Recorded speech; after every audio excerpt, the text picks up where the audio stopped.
প্রিয় লিসেনার্স, আসসালামু আলাইকুম। আমি আফনান। আশা করি সবাই ভালো আছেন, সুস্থ আছেন। রূপসা সেতুকে ঘিরে কিন্তু অনেক ধরনের ঘটনা প্রচলিত রয়েছে। এমনই একটি ঘটনা আমাদেরকে পাঠিয়েছেন মোহাম্মদ নাজিম উদ্দিন। উনি ঢাকার দক্ষিণ কাফরুলের বাসিন্দা। ঘটনাটি মূলত উনি শুনেছিলেন ওনার এক চাচাতো ভাইয়ের কাছ থেকে, আর এই চাচাতো ভাই শুনেছেন তার এক বন্ধুর কাছ থেকে। মূলত সেই বন্ধুর সাথেই ঘটনাটি ঘটেছিল।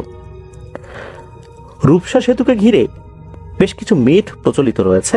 তার মধ্যে একটি হচ্ছে, এই সেতুতে মাঝে মাঝে নাকি রাতের বেলা সাদা পোশাক পরা বা শাড়ি পরা এক রহস্যময় নারী অবয়বকে দেখা যায়। আসলে কি দেখা যায়? এই বিষয়টা বন্ধুদের মধ্যে কৌতূহল সৃষ্টি করে, আর এই কৌতূহলের বশবর্তী হয়ে তারা রাতের বেলা একটি অভিযানে বেরিয়েছিল। সাল 2015। মানুষ চারজন: সজীব, রায়হান, সালমান আর তারেক। এরা চারজনই বন্ধু। তারা সবাই খুলনার স্থানীয় এবং রাতের বেলা বাইক নিয়ে ঘোরাফেরা করতে খুবই পছন্দ করে। এই চারজনের মধ্যে একজন, সে ছিল সবচেয়ে সাহসী এবং যুক্তিবাদী। সে এসব কোনো কিছু আসলে বিশ্বাসই করতে চায় না। সে হচ্ছে সজীব। সে ভূতের গল্প তো একদমই বিশ্বাস করে না। জিন ভূতে তার একদমই বিশ্বাস নাই। মাঝে মাঝে বন্ধুরা মিলে প্রায়ই এই জিনের ঘটনা নিয়ে ঠাট্টা তামাশা করত। একদিন রাতের বেলা আড্ডা দিতে দিতে উঠল রূপসা সেতুর ভয়ের ঘটনা নিয়ে। এটি বাংলাদেশের অন্যতম একটি গুরুত্বপূর্ণ সেতু। রাতের বেলা এক অদ্ভুত সৌন্দর্যে ভরে ওঠে এই সেতুটা। স্থানীয়রা তো বিভিন্ন ধরনের কথা বলে। এই যে রাতের বেলা সেতু নাকি একটা সাদা শাড়ি পরা নারী অবয়বকে দেখা যায়। সে নাকি পথচারীদেরকে সাহায্য করতে চায়, কিন্তু কোনো পথচারী যদি রাজি হয় সাহায্য নিতে, তাহলেই ঘটে যায় ভয়ঙ্কর ঘটনা তার সাথে। অনেক মানুষ নাকি এই সেতুতে দাঁড়িয়ে সাদা শাড়ি পরা কোনো একটা নারী অবয়বকে ঝাঁপ দিতে দেখেছে, কিন্তু নিচে কিছুই পাওয়া যায়নি। কথিত আছে এই সেতু তৈরির সময় নাকি বেশ কয়েকজন শ্রমিক দুর্ঘটনার শিকার হয়ে মারা গিয়েছিলেন। এই কারণেই হয়তোবা এই ধরনের ভয়ের ঘটনা ঘটে চলছে বলে মানুষ বলা বলি করে আর কি। তো এই যে সজীব, এই সজীব এসব গল্প শুনে হেসেই উড়িয়ে দেয়। সে বন্ধুদের চ্যালেঞ্জ করলো, বলল, চল এক রাত্রে রূপসা সেতুতে যাই, গিয়ে দেখি কে আছে। গভীর রাত্রে যাব, যাতে করে তখন লোকজন খুব কম থাকে আর এপাশ ওপাশ থেকে গাড়িও আসা যাওয়া কম করে। যত নীরব থাকবে ততই ভূত দেখার সম্ভাবনা বেড়ে যাবে, মানুষের বর্ণনা অনুযায়ী। বাকিরা প্রথমে এই প্রস্তাব শুনে একটু ইতস্তত করলেও এই সজীবের সাহস দেখে অন্যরা রাজি হয়ে যায়। তাদের পরিকল্পনা ছিল এক অমাবস্যার রাতে তারা রূপসা সেতুর উপর দীর্ঘক্ষণ কাটাবে। যদি কিছু দেখে তাহলে তো ভালো। এরকমই চিন্তা থেকে এক অমাবস্যার রাতে তারা চার বন্ধু মোটর বাইক নিয়ে রূপসা সেতুর দিকে রওনা হয়। দুটো মোটর বাইকে চারজন। তারা যখন গিয়েছে রাত 12টারও বেশি বাজে। তখন শহরে তো লোকজন কমতে শুরু করেছে। তারা যখন সেতুর কাছাকাছি পৌঁছলো, তখন থেকেই এক অদ্ভুত ঠান্ডা বাতাস মনে হলো তাদেরকে ঘিরে ধরলো। যদিও বা তখন গ্রীষ্মকাল ছিল। সেতুর উপর কিন্তু ল্যাম্পপোস্ট রয়েছে, আলো রয়েছে, কিন্তু মনে হচ্ছে সেতুর উপর এক অদ্ভুত ধরনের অন্ধকার চতুর্দিক থেকে ঘিরে ধরে রেখেছে। তারা মোটর বাইকটা সেতুর একদম মাঝ বরাবর এক পাশে দাঁড় করিয়ে দিল। চারদিকে নিস্তব্ধতা, শুধু নদীর পানি আর বাতাসের শব্দ। প্রথম আধা ঘন্টা 1 ঘন্টা কিছুই হলো না। মাঝে মাঝে কয়েকটা ট্রাক আসা যাওয়া করলো। এই যে সজীব তার বন্ধুদের দিকে তাকিয়ে হাসলো আর বলল, দেখেছিস, সব বাজে কথা। ঠিক তখনই এই রাতুল সে চিৎকার দিয়ে উঠলো, ওই দেখ তো, ওইটা কি? তো তার আর এক নাম তো রায়হান, আমরা শুরুতে বলেছি। তার এই চিৎকারে অন্যরা ওইদিকে তাকালো। তারা দেখলো যে সেতুর রেলিং এর পাশে একটি সাদা আবছা মূর্তি দাঁড়িয়ে আছে। মূর্তিটি ধোয়ার মতো আবছা তবে কিছুটা বোঝা যাচ্ছিল যে এটি একটি নারী। নারীটি একাকীভাবে নদীর দিকে তাকিয়েছিল। তার লম্বা চুলগুলো বাতাসে উঠছিল। চার বন্ধু তো ভয়ে জমে গেল। এই যে সজীব, সে কিছুটা অপ্রস্তুত হয়ে পড়ল। তার কোনো যুক্তি মনে হচ্ছে ওই সময় কাজ করছে না। তবে এই চারজনই সাহস করে কয়েকটা এগিয়ে গেল। তারা যখন এগিয়ে গেল তখন ওই নারী অবয়বটা ধীরে ধীরে তাদের দিকে ঘুরল, তাদের দিকে তাকালো। তার মুখটা দূর থেকে স্পষ্ট বোঝা যাচ্ছিল না, তবে মনে হচ্ছে সে হাসছে। হঠাৎ করে ওই নারীটা তাদের দিকে হাত বাড়লো, মনে হচ্ছে সে কিছু চাইছে। সজীব তো সাহসী, সে সাহস করে বলে উঠল, এই কে আপনি, কি চান? নারীটি কোনো উত্তর দিল না, কেবল তার এক হাত আরো প্রসারিত করলো। তারপর হঠাৎ করেই মনে হলো বাতাসের জন্য মিলিয়ে গেল, চোখের পলকে সে অদৃশ্য হয়ে গেল। তার কোনো চিহ্নই নাই। চার বন্ধু তো বেশ ভয় পেয়ে গেল। তারা দ্রুত মোটর বাইকে উঠে সেখান থেকে চলে এলো। সেই রাত্রে কেউই ঘুমাতে পারেনি। ওই যে সজীব, সে সবসময় যুক্তি দিয়ে কথা বলতো, সেও কোনো যুক্তিতেই এটা মেলাতে পারছে না যে আমরা চারজনই দেখলাম। চারজনের একসাথে তো হ্যালুসিনেশন হওয়ার কথা না, হতেও পারে ম্যাস হ্যালুসিনেশন, হতেও পারে একসাথে চারজনই দেখেছে, এটাও হতে পারে। তো এরকমই তারা ব্যাখ্যা দিয়েছিল। এর কয়েকদিন পর এই যে সজীব, সে চিন্তা করলো আবার যাই আমরা সবাই মিলে, তবে এবার এইভাবে যাওয়া যাবে না। টর্চ, ভালো মানের ক্যামেরা, এগুলো নিয়ে যেতে হবে। 2015 সালে তো ডিএসএলআর ক্যামেরা থেকে শুরু করে অনেক ভালো ভালো ক্যামেরা তো চলে আসছে অনেকের হাতে হাতে। তারা খুবই ভালো মানের ক্যামেরা নিল, তবে কোন ধরনের ক্যামেরা ছিল এটা অবশ্য জানা যায়নি। তাদের চিন্তা ছিল যদি কোনো কিছু দেখে সাথে সাথে ছবি তুলে ফেলবে, আর ফেসবুকে তারা এই বিষয়টা নিয়ে আসার চেষ্টা করবে যে তারা এই বিষয়টা দেখেছে। এরকমই পরিকল্পনা তাদের ছিল। তারা যায়, তবে এবার বেশি রাত করে গিয়েছে। তারা রাত 2টা কি 2:30টার দিকে গিয়েছে। তবে এবার তারা আরো বেশি সতর্ক। তারা মোটর বাইকটি সেতুর থেকে একটু সাইডে রেখে, বলতে সেতুর উপরেই, বাট একটু সাইডে রেখে হাঁটা শুরু করেছে। মানে বাইকটা নিয়ে আগের বার তো মিডিলে রেখেছিল, এবার তা না, সেতুতে একটু উঠেই সাইড করে রেখেছে আর কি। তারপর তারা হাঁটা শুরু করেছে। এবারের পরিবেশটা কিন্তু বেশ স্বাভাবিক। অন্যদিন যেরকম এক অদ্ভুত ঠান্ডা বাতাস তাদেরকে ঘিরে রেখেছিল, এক ধরনের অদ্ভুত অন্ধকার ওই সেতুর মধ্যে ছিল, এবার সেটা মনে হচ্ছে না। পরিবেশ পরিস্থিতি দেখে তাদের কাছে মনে হলো ওই রাত্রে কিছুই ঘটবে না। এবার অনেকক্ষণ কেটে যায়, ফজরের আজানের সময় ঘনিয়ে আসছে, কিছুই ঘটে না। মাঝে মাঝে কয়েকটা গাড়ি এপাশ ওপাশ দিয়ে চলাফেরা করেছে, যেটা সাধারণত হয়। এদিকে ভোরের যেই বাসগুলো, যেগুলো ঢাকা থেকে ছেড়ে আসছে, নাইট কোচ যেগুলো, সেগুলো ওই সেতু পাড়ি দিয়ে অন্য জায়গায় যাবে, সেই গাড়িগুলো কয়েকটা আসা শুরু করেছে। বোঝা গেল যে ফজর আজান দিয়ে দেবে কিছু সময় পরেই। আজকে রাত্রে কিছুই দেখা যাবে না, বেহুদা সময় নষ্ট হলো, ঘুম নষ্ট হলো। তখন নিজেরা নিজেদের মধ্যে আলোচনা করছিল যে আমাদের হয়তোবা ম্যাস হ্যালুসিনেশন হয়েছিল, অর্থাৎ একসাথে সবাই ভুল দেখেছে, সবারই চোখে সেদিন বিভ্রম হয়েছিল। এরকম কথাবার্তা বলা বলি করছে। হঠাৎ করে ঠিক তখনই স্পষ্ট শুনতে পেল তারা সবাই সেতুর নিচ থেকে এক করুণ মায়াবী কান্নার আওয়াজ ভেসে আসছে। শব্দটা ধীরে ধীরে তীব্র হতে লাগলো। মনে হচ্ছিল কেউ খুব কষ্ট পাচ্ছে। কে এই শব্দ করছে এটা দেখার জন্য তারা সেতুর রেলিং এর দিকে ঝুঁকে নিচে তাকালো, কিন্তু অন্ধকারে কিছুই দেখা গেল না। হঠাৎ করে এই যে রায়হান, যিনি, উনি চিৎকার করে উঠল। রায়হান রাতুল আর কি। তো উনি চিৎকার করে উঠল। সে চিৎকার দিয়ে বলছে, আমার কাছে মনে হচ্ছে কেউ আমাকে টানছে রে, আমি পড়ে যাচ্ছি, আমাকে ধর। হঠাৎ করে সে কি করেছে, ওই রেলিং এর দিকে ঝুঁকে পড়েছে। মনে হচ্ছে অদৃশ্য কোনো শক্তি তাকে হ্যাচকা টানে নদীর দিকে নিয়ে যাচ্ছে। এদিকে অন্য দুইজন, যার মধ্যে সজীব রয়েছে, সে আরেকজনের সহযোগিতা নিয়ে, সালমান নামে আরেকজন রয়েছে, তার সহযোগিতা নিয়ে দ্রুত রায়হানকে টেনে ধরল। টেনে উপর দিকে তোলে যদিও বা, তবে রায়হান আতঙ্কে কাঁপছিল। তার সারা শরীর ঘামে ভিজে একদম একাকার হয়ে গিয়েছিল। হঠাৎ করে সেই মুহূর্তে তাদের ক্যামেরার ফ্ল্যাশ নিজে নিজেই নাকি জ্বলে ওঠে।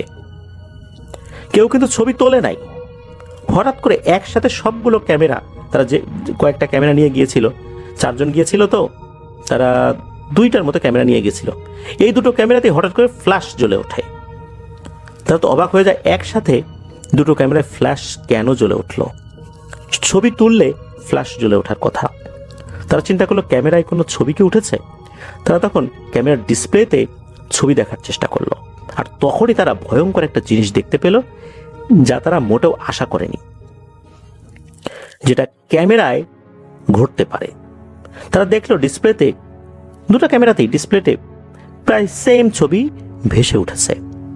অত্যন্ত অস্পষ্ট, তবে প্রতিটা ছবিতেই একটা রহস্যময় মুখের মতো কিছু একটা দেখা যাচ্ছিল। মনে হচ্ছে এটা কোনো নারী বা পুরুষ, যার মুখে দাড়ি নেই বা এরকম কিছু নেই, এরকম মনে হচ্ছে। তবে স্পষ্টভাবে এটা নারী না পুরুষ ওভাবে বোঝা যাচ্ছে না। তবে চোখ 2টো ছিল কালো গহ্বরের মতো। এই কালো গহ্বর মনে হচ্ছে 2টো ভয়ঙ্কর গর্ত। 2টো চোখ যেখানে থাকে সেখানে 2টো গর্তের মতো, আর জিহ্বার মতো কিছু একটা দেখা যাচ্ছে। ছবিটা যদিও বা অস্পষ্ট, তবে মুখমণ্ডলে এক বিকৃত হাসি যে ছিল এটা বোঝা যাচ্ছে।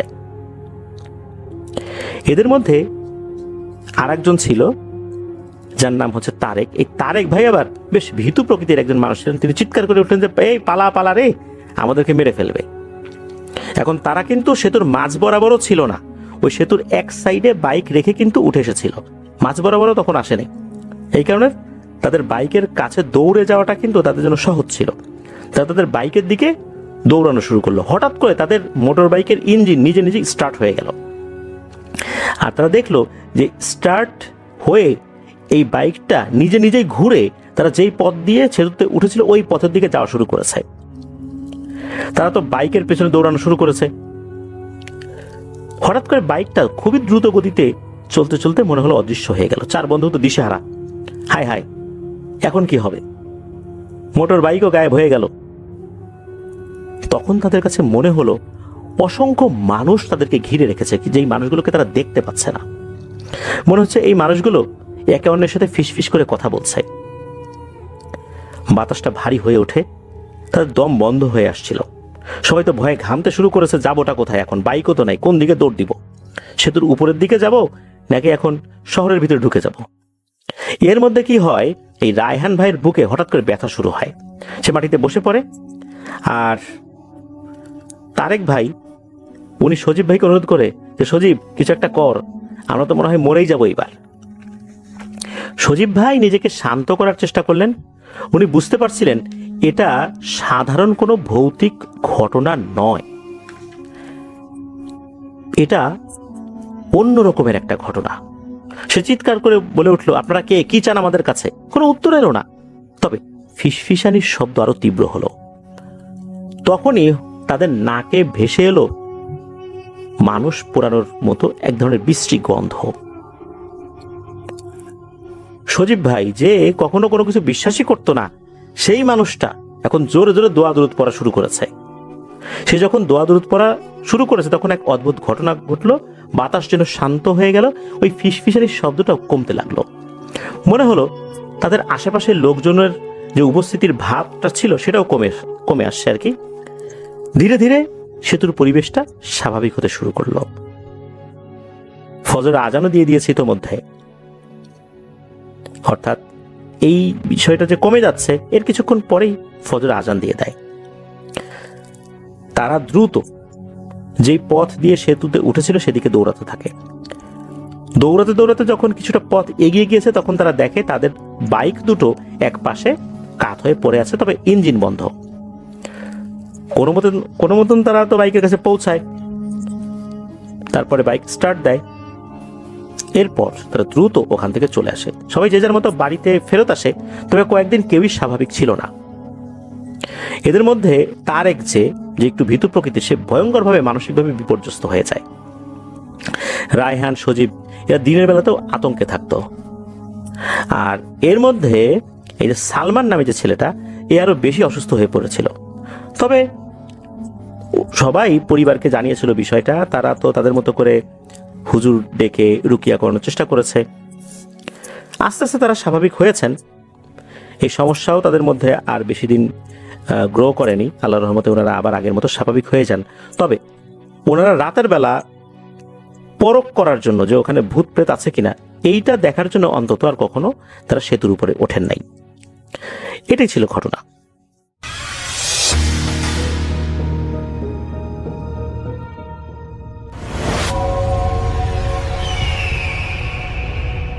এই ঘটনাটি আমাদের কাছে শেয়ার করেছেন শামসুল আলম মাগুরা থেকে।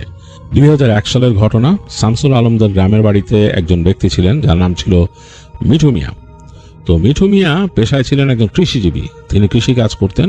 এছাড়াও তার নিজের হালের বলদ ছিল, সেগুলোকে তিনি দিয়ে হাল চাষ করাতেন, নিজের হাল চাষ করতেন, মানুষের জমিতেও চাষ দিয়ে দিতেন, এগুলো সাহায্য করতেন। এছাড়াও তার একটা ওয়াগান ছিল, সেই ওয়াগানে তিনি মালপত্র টানাটানি করতেন।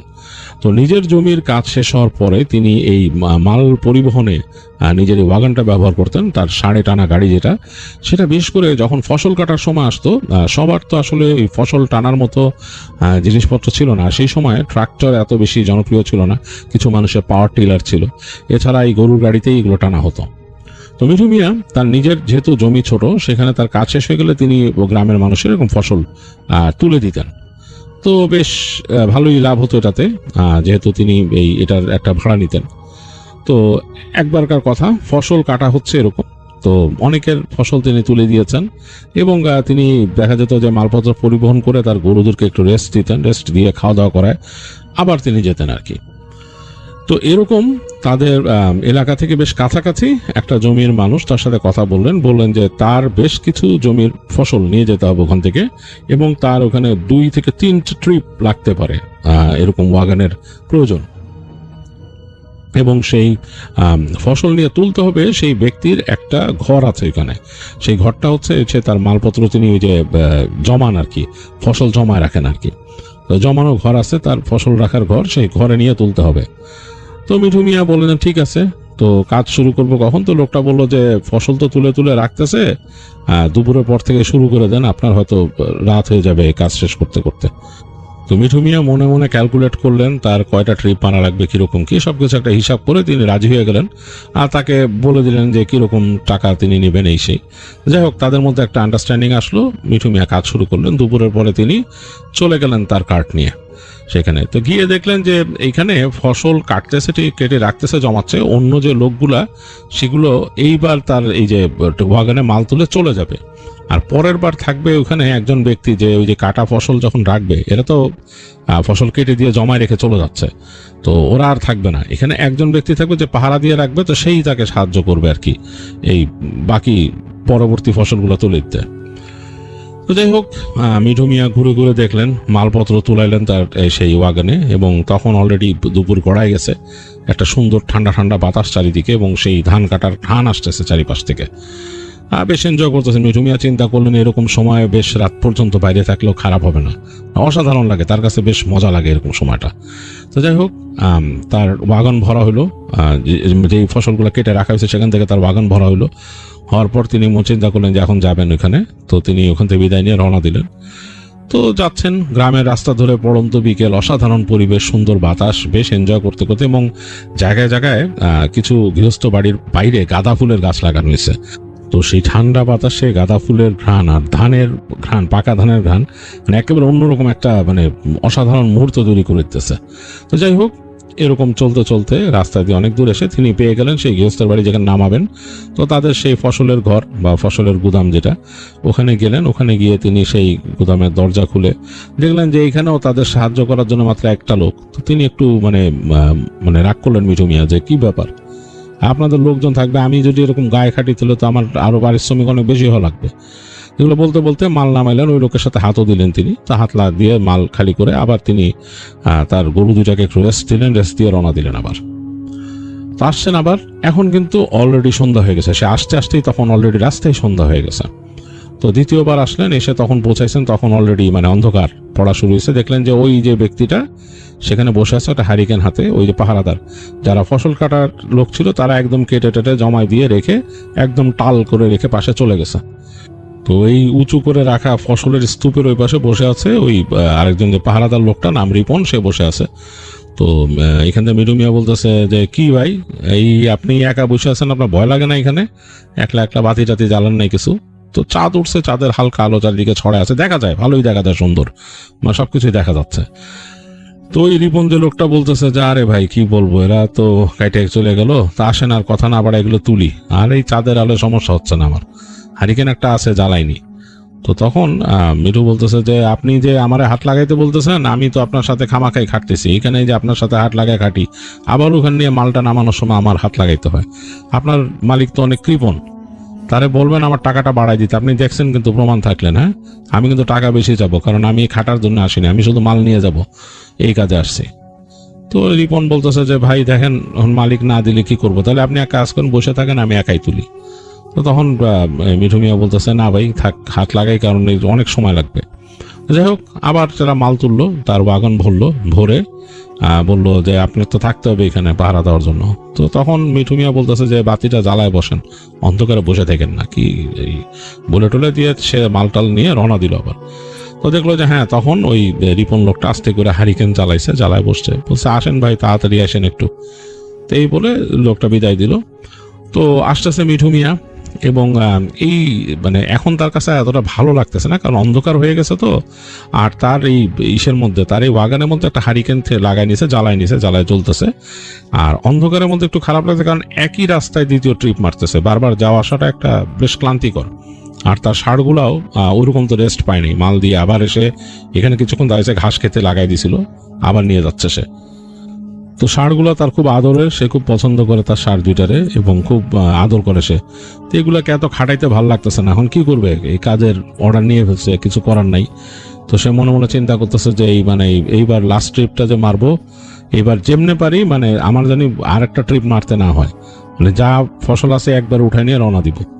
তো এই ভেবে সে উঠতেছে, রাস্তা দিয়ে যাচ্ছে, এবং ওই সে একই রকম সুন্দর ঘ্রাণ, এবং রাতে এবার আর একটু ভালো লাগতেছে, হারিকেনের আলো এবং ঠান্ডা ঠান্ডা বাতাস, চাঁদের আলো একসাথে মিলেমিশে গেছে অন্যরকম। এক সময় এসে পৌঁছাইলো গৃহস্থর বাড়িতে আবার, এবং সবকিছু নামায় টামায় তিনি বেশ ক্লান্তি বোধ করতেছেন এবার। তো ষাঁড়গুলাকে এক পাশে রেখে তিনি একটু সাইড হয়ে বসলেন একটা পাশে, বসে বেশ খানিকক্ষণ বিশ্রাম নিলেন, তারপর উঠে আবার রওনা দিলেন। তো বুঝলেন যে ষাঁড়গুলাও ক্লান্ত হয়ে যাচ্ছে। তো চলে আসলেন আবার সেই মাঠের কাছে, এসে দেখতেছেন যে হারিকেনের আলো দেখছিলেন, সেই আলো আর নাই যেটা জ্বালাইতে দেখছিলেন ওই রিপনকে। তো এসে দেখলেন যে ওই ফসল আছে, এবং ওই স্তূপ করে রাখা তখনও যতটুকু রাখা, কিন্তু রিপনকে কোথাও দেখতেছেন না তিনি। তো তিনি এদিক ওদিক তাকালেন, দেখলেন রিপন নাই। তার খুব রাগ উঠে গেল মিঠু মিয়ার, কারণ তারই এখন ওয়েট করলে তো তার লস, কারণ তার তো এই ফসলগুলো নিতে হবে, এগুলো রেখে গেলে তো আবার তিনি ওই যে টাকা চাইতে পারবেন না, নিজের হারায় যাওয়ার এক সমস্যা। এদিকে রিপনকে দেখতেছেন না, তো তিনি নিজেই তোলা শুরু করলেন ধানগুলো আস্তে আস্তে তার বাগানে, এবং মনে মনে সে খুব বিরক্ত হইতেছে, মানে মনে মনে বিষোদ্গার করতেছে। তো ধান তুলতে তুলতে ঘেমে নিয়ে গেছেন তিনি, এই ঠান্ডার মধ্যে, ঠান্ডা বাতাসের মধ্যে ঘেমে নিয়ে গেছেন, ওয়াগান প্রায় ভরে ফেলছেন। লাস্ট দুইটা এরকম আটি আছে, ওগুলো নিয়ে তিনি উঠাবেন, এই সময় দেখে রিপন নিয়ে আসতেছে মানে ওই থেকে। তারা বলতেছে মিঠু ভাই, তো মানে খুব রাগ উঠে গেল তার। তো বলে এই আপনি কই গেছিলেন, কি শুরু করলেন আপনি? আপনার এই জিনিস আমার তোলা লাগলো, এসে আমি আপনার মালিকের কাছে এবার বলবো কি অবস্থা, আপনার নামে কমপ্লেন দিব।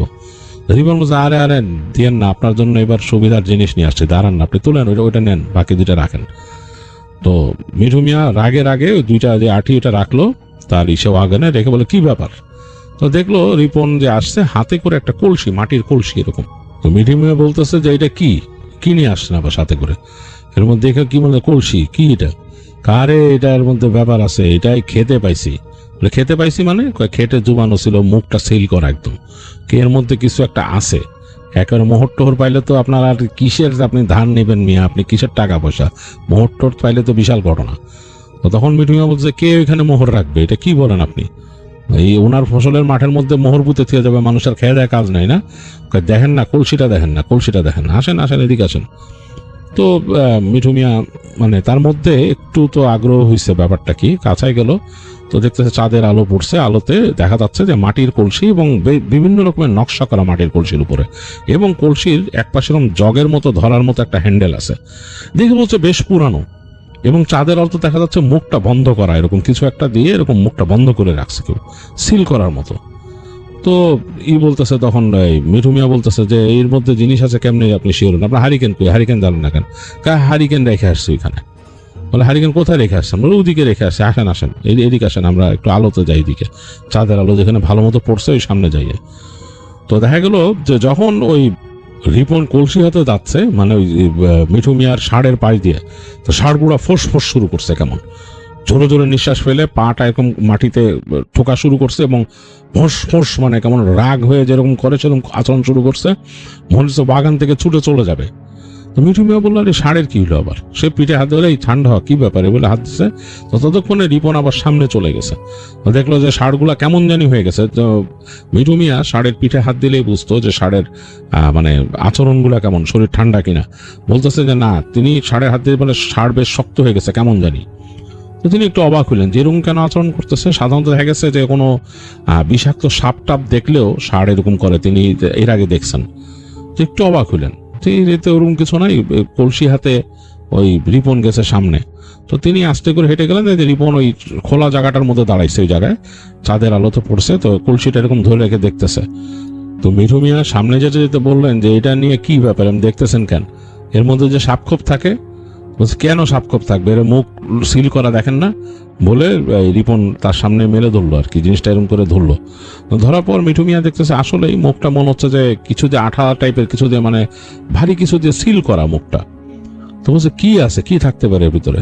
তো তখন রিপন বলছে দেখেন না, ভাঙ্গেন আগে, ভাঙ্গে দেখেন কি। তো বলছে আমি ভাঙবো কেন? আপনি ভাঙেন, আপনি পাইছেন, আপনি ভাঙেন। রিপন বলে না আমি ভাঙবো না, আপনি ভাঙেন, আমার কেমন দিন লাগে। তো যাই হোক, মিঠু মিয়া বলে যে আরে ভাই এত সময় নষ্ট করার টাইম নেই, ভাঙেন তো। না না না আপনি ভাঙেন বলে সে রিপন ওই কলসিটা হাতে দিয়ে দিল মিঠু মিয়ার। তো মিঠু মিয়া চিন্তা করলে এইভাবে সময় নষ্ট করে লাভ নাই, তো সে ওই কলসিটা নিয়ে মারলো বাড়ি, মাটিতে জোরে জোরে একটা বাড়ি দিল। তো একটা বাড়িতে ঠাস করে শব্দ হলো, তো দেখলো মনে হলো ফেটে যাচ্ছে, তো সে আবার একটা বাড়ি দিল ঠাস করে। এই বাড়িতে এটা ভেঙে গেল, কলসিটা ভেঙে গেল, মাটির ছিল ভেঙে গেল, এবং মনে হলো ভিতর থেকে কত বালির মতো ধুলা ফস করে পড়ছে মাটিতে, এবং সেগুলো বাতাসে, হালকা বাতাস উঠছে, বাতাসে উড়ে গেল ওই পাশ থেকে। তো তিনি অবাক হলেন যে আর কিছু নাই, তিনি ওই যে ওই ভাঙা যে অংশটা হাতে রয়েছে ওইটা দিয়ে নাড়া দিলেন, দিয়ে দেখলেন না ওই যে তলানি কলসির তলাটা পড়ে গেছে, ওইটা ভেতর থেকে কিছুগুলো ধুলার মতো আর কি, ডাস্টের মতো সরে গেল, মানে নাই কিছু নাই, ভারী কিছুই নাই এখানে, মোহর তো দূরের কথা। তো তিনি অবাক হইলেন মিঠু মিয়া যে এরকম কলসি মানে কি। তাকায় বলতে গেছেন আর কি রিপন্ডে যে কিছুই তো নাই দেখি। তাকায় বলতে গেছেন, দেখে যে হাসির শব্দ কোথায়, ওই যে তার সামনে দাঁড়ায় ছিল রিপন, কিন্তু সে নেমে গেছে খেতে। কখন নামলো তিনি খেয়াল করেন যে ক্ষেতের কাছে দাঁড়ায় রিপন হাসতেছে, কেমন যেন মানে অপ্রকৃতস্থর মতো হাসতেছে, এরকম করে হাসতেছে। তো মানে মিঠু মিয়ার ওই হাসিটা শুনে কেমন যেন অশুভ লাগছে। কোথায় মিয়া আপনি হাসেন কেন, কি হয়েছে, কি ব্যাপার? লোকটার কোনো কথা না বলে ঘুরে দৌড় দিল ক্ষেতের মধ্যে দিয়ে রিপন, মানে হাসতে হাসতেই মনে দৌড় দিল, মানে কেমন যেন খ্যাক খ্যাক করে ভিতরে ভিতরে হাসতে হাসতে দৌড় দিল।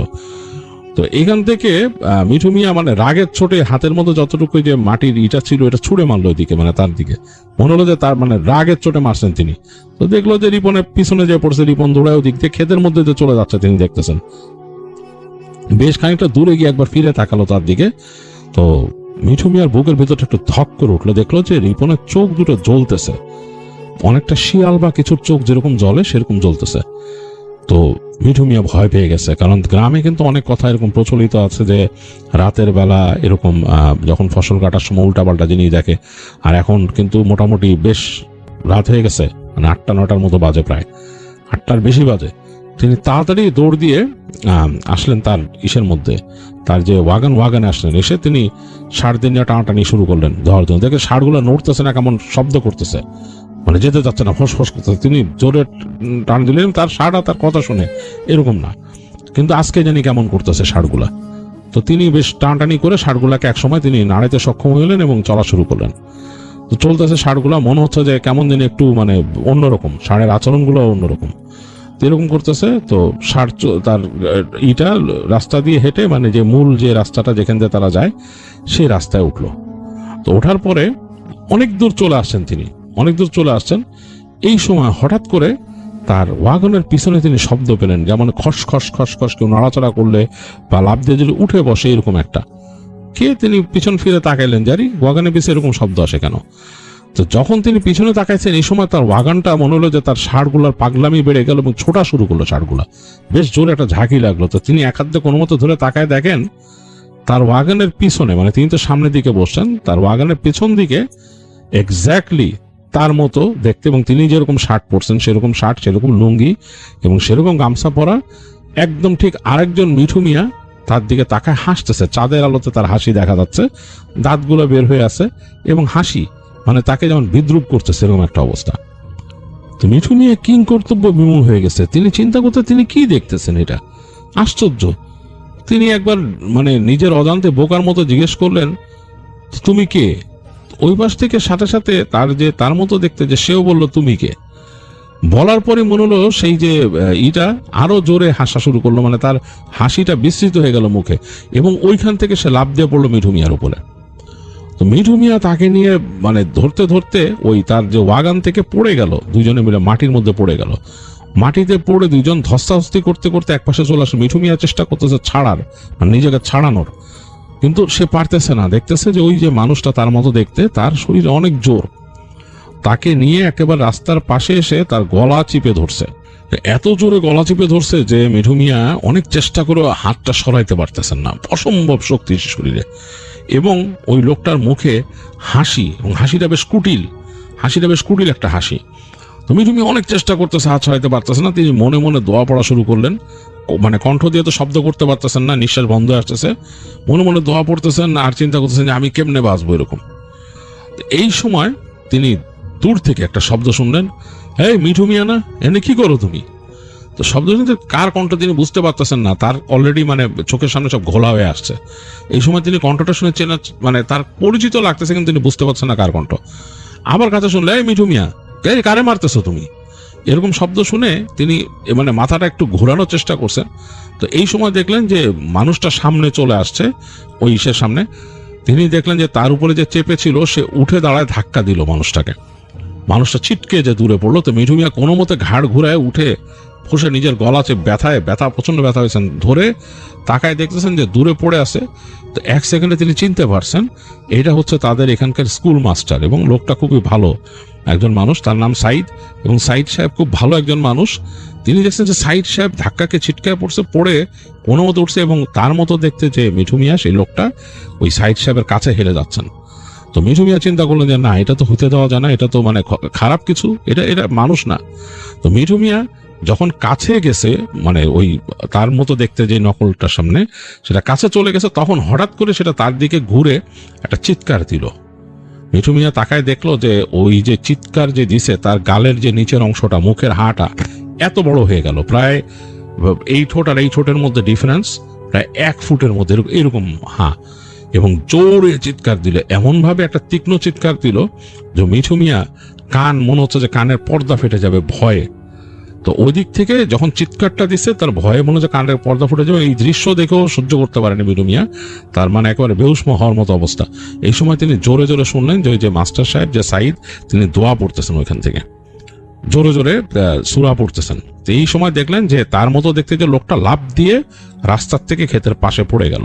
তো মিঠু মিয়া তাড়াতাড়ি লাফ দিয়ে উঠে সেই দিকে গেল রাস্তার পাশে। তখনও দোয়া পড়তেছে ওইখানকার যে মাস্টার সাহেব, সাইদ মাস্টার দোয়া পড়তেছে, তখনও দোয়ার শব্দ তার কানে আসতেছে। তিনি দৌড় দিয়ে যে দেখতেছেন যে রাস্তার পাশে দিয়ে যে ক্ষেতটা পড়ছে, ওই ক্ষেতের ফসল তখনও কাটা হয় নাই, বড় বড় ফসল, এর মধ্যে দিয়ে কেউ ছিঁড়ে ফুড়ে চলে যাচ্ছে একদম ভেঙে একদিকে, খুব স্পিডে চলে যাচ্ছে একটা কিছু দৌড় দিয়ে, মানে ওই 2 পাশের ফসলের মাঠ মধ্যে চিড়ে যাচ্ছে, পানির মতো ওখানে যাচ্ছে কিছু একটা।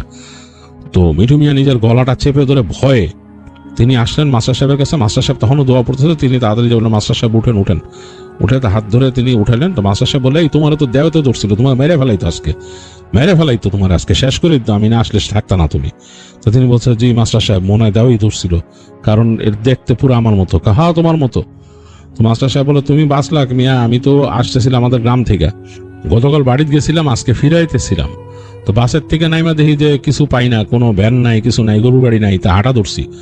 তা হাইটে আইতেছি হঠাৎ করে দেখি রাস্তার পাশে যে একটা এরম গরুর গাড়ি দাঁড়ানো, এই ধান টান সব উপরে দেওয়া, চুপচাপ গরু দুটা দাঁড়াইছে, কেউ নাই। তা আমি চিন্তা করলাম, কার গাড়ি? তা আমি যে আশেপাশে খুঁজলাম, দেখি কেউ নাই। পরে চিন্তা করলাম মালিক মনে হয় কোথাও থামছে হয়তো জল বিয়োগ টিয়োগ করতে। কিছুক্ষণ দাঁড়ায় থাকলাম, দেখি কেউ নাই। পরে গরুর হেনতে পিঠে একটু হাত বুলাই দিয়ে হাঁটা ধরলাম। হাইরে আসতেছি, দূরে যায় দেখি যে কে জানি কারে এরকম রাস্তায় ফালায় গলা চিপি দিতেছে। পরে আমি কে, এই যে জিগাইলাম যে এটা কে, পরে দেখি যে আরে তুমি দেখি কার গলা চিপতেছো। এই 2-3 বার ডাক দেওয়ার পরে দেখি যে কি রে ভাই, মানে একবার রাগ করে আমার উপর একদম আইতেছে আমার দিকে। এই সময় আমি তো অবাক হলাম, সবচেয়ে দেখি যে তুমি আবার পিছন দুইটা দাঁড়াইছো, আরেকজন যারে ধরে রাখছিল এটাও তুমি। এরপর যে তোমার দিকে তাকায় যে চিৎকুটটা দিল, এটাতে আমি বুঝছি যে এটা তো আসলে খারাপ জিনিস দেও। এতে আমি দোয়া পড়া শুরু করলাম। দেখছো ধোয়া পড়ার লগে লগে কি করছে, এটা লাভ দিয়া পুড়ে পাশ দিয়া ক্ষেতের মধ্যে দিয়ে গেছে গা। তুমি বললো যে হ্যাঁ এটা তো এরকম খারাপ জিনিস আসছিল মাস্টার সাহেব। তো এখন আপনি কি ওদিকে যাইবেন না আপনি কি আমার লগে যাইবেন ওদিকে? আমারও তো ভয় লাগে। তো মাস্টার সাহেব বললো যে আচ্ছা চলো তোমার লগে যাই আমি। তো মাস্টার সাহেব মিঠুর সাথে ঘুরলেন, ঘুরে যে হাঁটা ধরলেন। হাঁটতে হাঁটতে তারা একসময় যে তাদের সেই গরুর গাড়ি পেল। তো দেখলো যে গরু খুব ভয় পাইছে। মিঠু মিয়া বুঝলো যে তাকে দেখে গরু চিনতে পারছে এবং ভয় পাইছে অনেক। যাই হোক, তারা দুইজনে সে বাগানে উঠে এক সময় চলে আসলো যে যেই যার বাসায় ফসল নেওয়ার কথা তার ওখানে ফসল দিয়ে তাদেরকে বলল যে ওই যে ছেলেটা ছিল ওইখানে লোকটা, তাকে বললো যে ভাই আমি জানি না আপনাদের এখানে এরকম ঘটনা, রিপনটা দেখছিলাম কিন্তু আমার এখন বিশ্বাস হয় এটা রিপন না। আপনারা যে দেখেন রিপনের কি হয়েছে আমি জানি না। এটি এখন আমি মাস্টার সাহেবরে নিয়ে আমার বাসায় যাবো গা, আমরা ওইখানেই থাকবো আজকে। মাস্টার সাহেবরা আর বাসায় যাইতে দিতাম না আজকে বলে ওখান থেকে বলে। আর বললেন যে আপনার মালিকরে যে কালকে আমার জন্য টাকা পয়সা রেডি রাখতে, এত কষ্ট করছে আপনাদের জন্য বললাম। মিঠু মিয়া তারপরে তার ওই গরুর গাড়ি নিয়ে মাস্টার সাহেবকে নিয়ে তাদের বাসায় চলে আসে। রাত্রেবেলা মাস্টার সাহেব থেকে যায় ওই দিন মিঠু মিয়ার বাসায়, এবং তারা রাতের বেলা খাওয়া দাওয়া করে। এবং মাস্টার সাহেব অনেক আমল করতো, তিনি নামাজ কালাম পড়েন রাতে এবং দোয়া দুরুদ পড়ে। তো ওই দিন রাতের বেলা আর তেমন কিছু হয় না, তবে দুঃস্বপ্ন দেখে। মিঠু মিয়া অনেক দুঃস্বপ্ন দেখে, মানে ভয় পায় ঘুমের মধ্যে। তো মাস্টার সাহেব বুঝে যে আসলে মিঠু ভয় পাচ্ছে রাতের বেলা, নিশ্চয়ই স্বপ্নে তাকে কিছু দেখাচ্ছে। তো যাই হোক, পরদিন দিনের বেলা দেখে যে মিঠু মিয়ার জ্বর আসছে। তো মাস্টার সাহেব মিঠু মিয়াকে নিয়েই চলে যায়, যে তাদের স্কুলে যায়। তার ওখানে তার মেসে থাকতেন তিনি, স্কুলের কাছে মেসে। ওখানে যে ওখানকার যে আরবি টিচার তার সাথে কথা বলেন যে হুজুর এই ব্যাপার। তিনি বেশ পরেশগার ছিলেন। তো তিনি দেখে বলেন যে আপনাদের সাথে কোনো খারাপ দেওয়ার দেখা হয়েছিল। তো পুরো ঘটনাটা বলে আর কি মিঠু মিয়া যে এই করছে। তো বলে যে ওইটা তো নিশ্চয়ই ওই যে যার নাম বলতেছেন রিপন, ওটা রিপন না, ওটা খারাপ কিছু আসছিল। রিপনের কি হয়েছে খবর নিয়েন। আর যাই হোক, আপনাদের দোয়া দরুদ পড়ে দিই, ফু দিয়ে দিই, আর নামাজ কালাম পড়েন, ঠিক মতো অজু হালাতে থাকেন, পরিষ্কার পরিচ্ছন্ন থাকেন। আর রাত বিরাইতে এরকম গভীর রাতে চলাফেরা করেন না রাস্তায়। হ্যাঁ, এরকম ঠিক না একলা একলা চলাফেরা করা। তো তখন মিঠু মিয়া বলা যেটা তো আমার কাজই, এটা কিছু কি করার আছে, আমি তো শখ করে ঘুরি নেই এখানে। যাই হোক, ওই দিন বিদায় নিয়ে আসে। মাস্টার সাহেবকে অনেক ধন্যবাদ দেয় এবং সেই মৌলভী স্যারকে অনেক ধন্যবাদ দিয়ে আসে। এবং পরবর্তীতে মিঠু এসে খবর নেন। খবর নিয়ে তিনি পরে জানতে পারেন যে ওই দিন আসলে ওই যে রিপন, যে তাকে তারা যে বেহুশ পাইছিল লোকজন খুঁজতে গিয়ে, তারা ক্ষেতের পাশে দেখছে বেহুশ হয়ে আছে। তো রিপন নাকি দেখছিল যে রিপন ওই মানে ওখানে হারিকেন জ্বালায় বসেছিল, সে ওয়েট করতেছিল মিঠুর জন্য। হঠাৎ নাকি দেখে যে ক্ষেতের এক পাশে কেমন শর্ট করে শব্দ হচ্ছে, মানে তাদের পাশের ওইখানে ক্ষেতটা থেকে, ওখানে এরকম ইসের মতো ছিল, নল খাগড়ার মতো, ওগুলোর থেকে শব্দ হচ্ছে। তো সে ওইদিকে হেঁটে যায় আর কি, যে এই মানে এই জংলা যে জায়গাতে শব্দ হইতেছে কেন দেখার জন্য হারিকেন নিয়ে। তো দেখে ঠিক তার মতোই নাকি একজন রিপন ওখানে বসে আছে এবং হাসতেছে তার দিকে তাকায়। তো রিপন কিছু বুঝে ওঠার আগে নাকি তার এত জোরে একটা ধাক্কা মারে যে সে ছিটকায় পড়ে, আর তার কিছু মনে নাই। তো এরপরে ঘটনা তো এইটাই, যে পরবর্তীতে মিঠু মিয়া যেটা এক্সপিরিয়েন্স করছে। তো রিপনের বন্ধুরা বলে যে অনেক সময় এরকম হয় যে দেখা যাচ্ছে যে কোনো ওই জিন বা কোনো কিছুরে গ্রামে কোনো হুজুর হয়তো ছাড়ায় ওই কলসির মধ্যে আটকাইছিল। এটা মনে কোনো ক্ষেত্রেদের কাছে পুঁতে রাখছিল কেউ। এটা উচিত না আসলে, অনেক গভীর জায়গায় বা মানে কবরস্থানের মধ্যে অনেকে রাখে, ওইটাই উচিত, বা এরকম উচিত না। হয়তো এখানে কোথাও পুঁতে রাখছিল ওই যে জিন বা ওই জিনের সাথের কেউ, আইসা ওইটারে উড়াইছে। ওড়ার পর সামনে পড়ছে তর, এখন তরে দিছে ধাক্কা, দেখকে দিয়ে বেউস করে এনতে লয়ে গেছে তর টুই সাইজা যে মেজুরি দিয়ে এটা ভাঙাইছে। নিজে তারা ভাঙতারে না, কারণ ওরা তো এইভাবে নিয়মই করা থাকে, ওরা এটারে ভাঙতারে না, ওদের জন্য এটা বন্ধ করা থাকে। তো যাই হোক, ওই মিঠু মিয়া এটারে ভাঙছে, ভাঙার পর তো এরও খেয়ে দিতে গেছিল। তো যাই হোক, এই ছিল ঘটনা শামসুল আলমের শেয়ার করা। আমার কাছে বেশ ভালো লেগেছে, গ্রাম বাংলার ঘটনা হিসাবে অসাধারণ। আর আমার কাছে বেশ মজার লাগে এই ঘটনাগুলো। আপনারা অনেকে বলেছেন আপনাদের কাছে মজার লাগে, আবার অনেকে বলেছেন যে গ্রাম বাংলার ঘটনাগুলো সব একই রকম লাগে।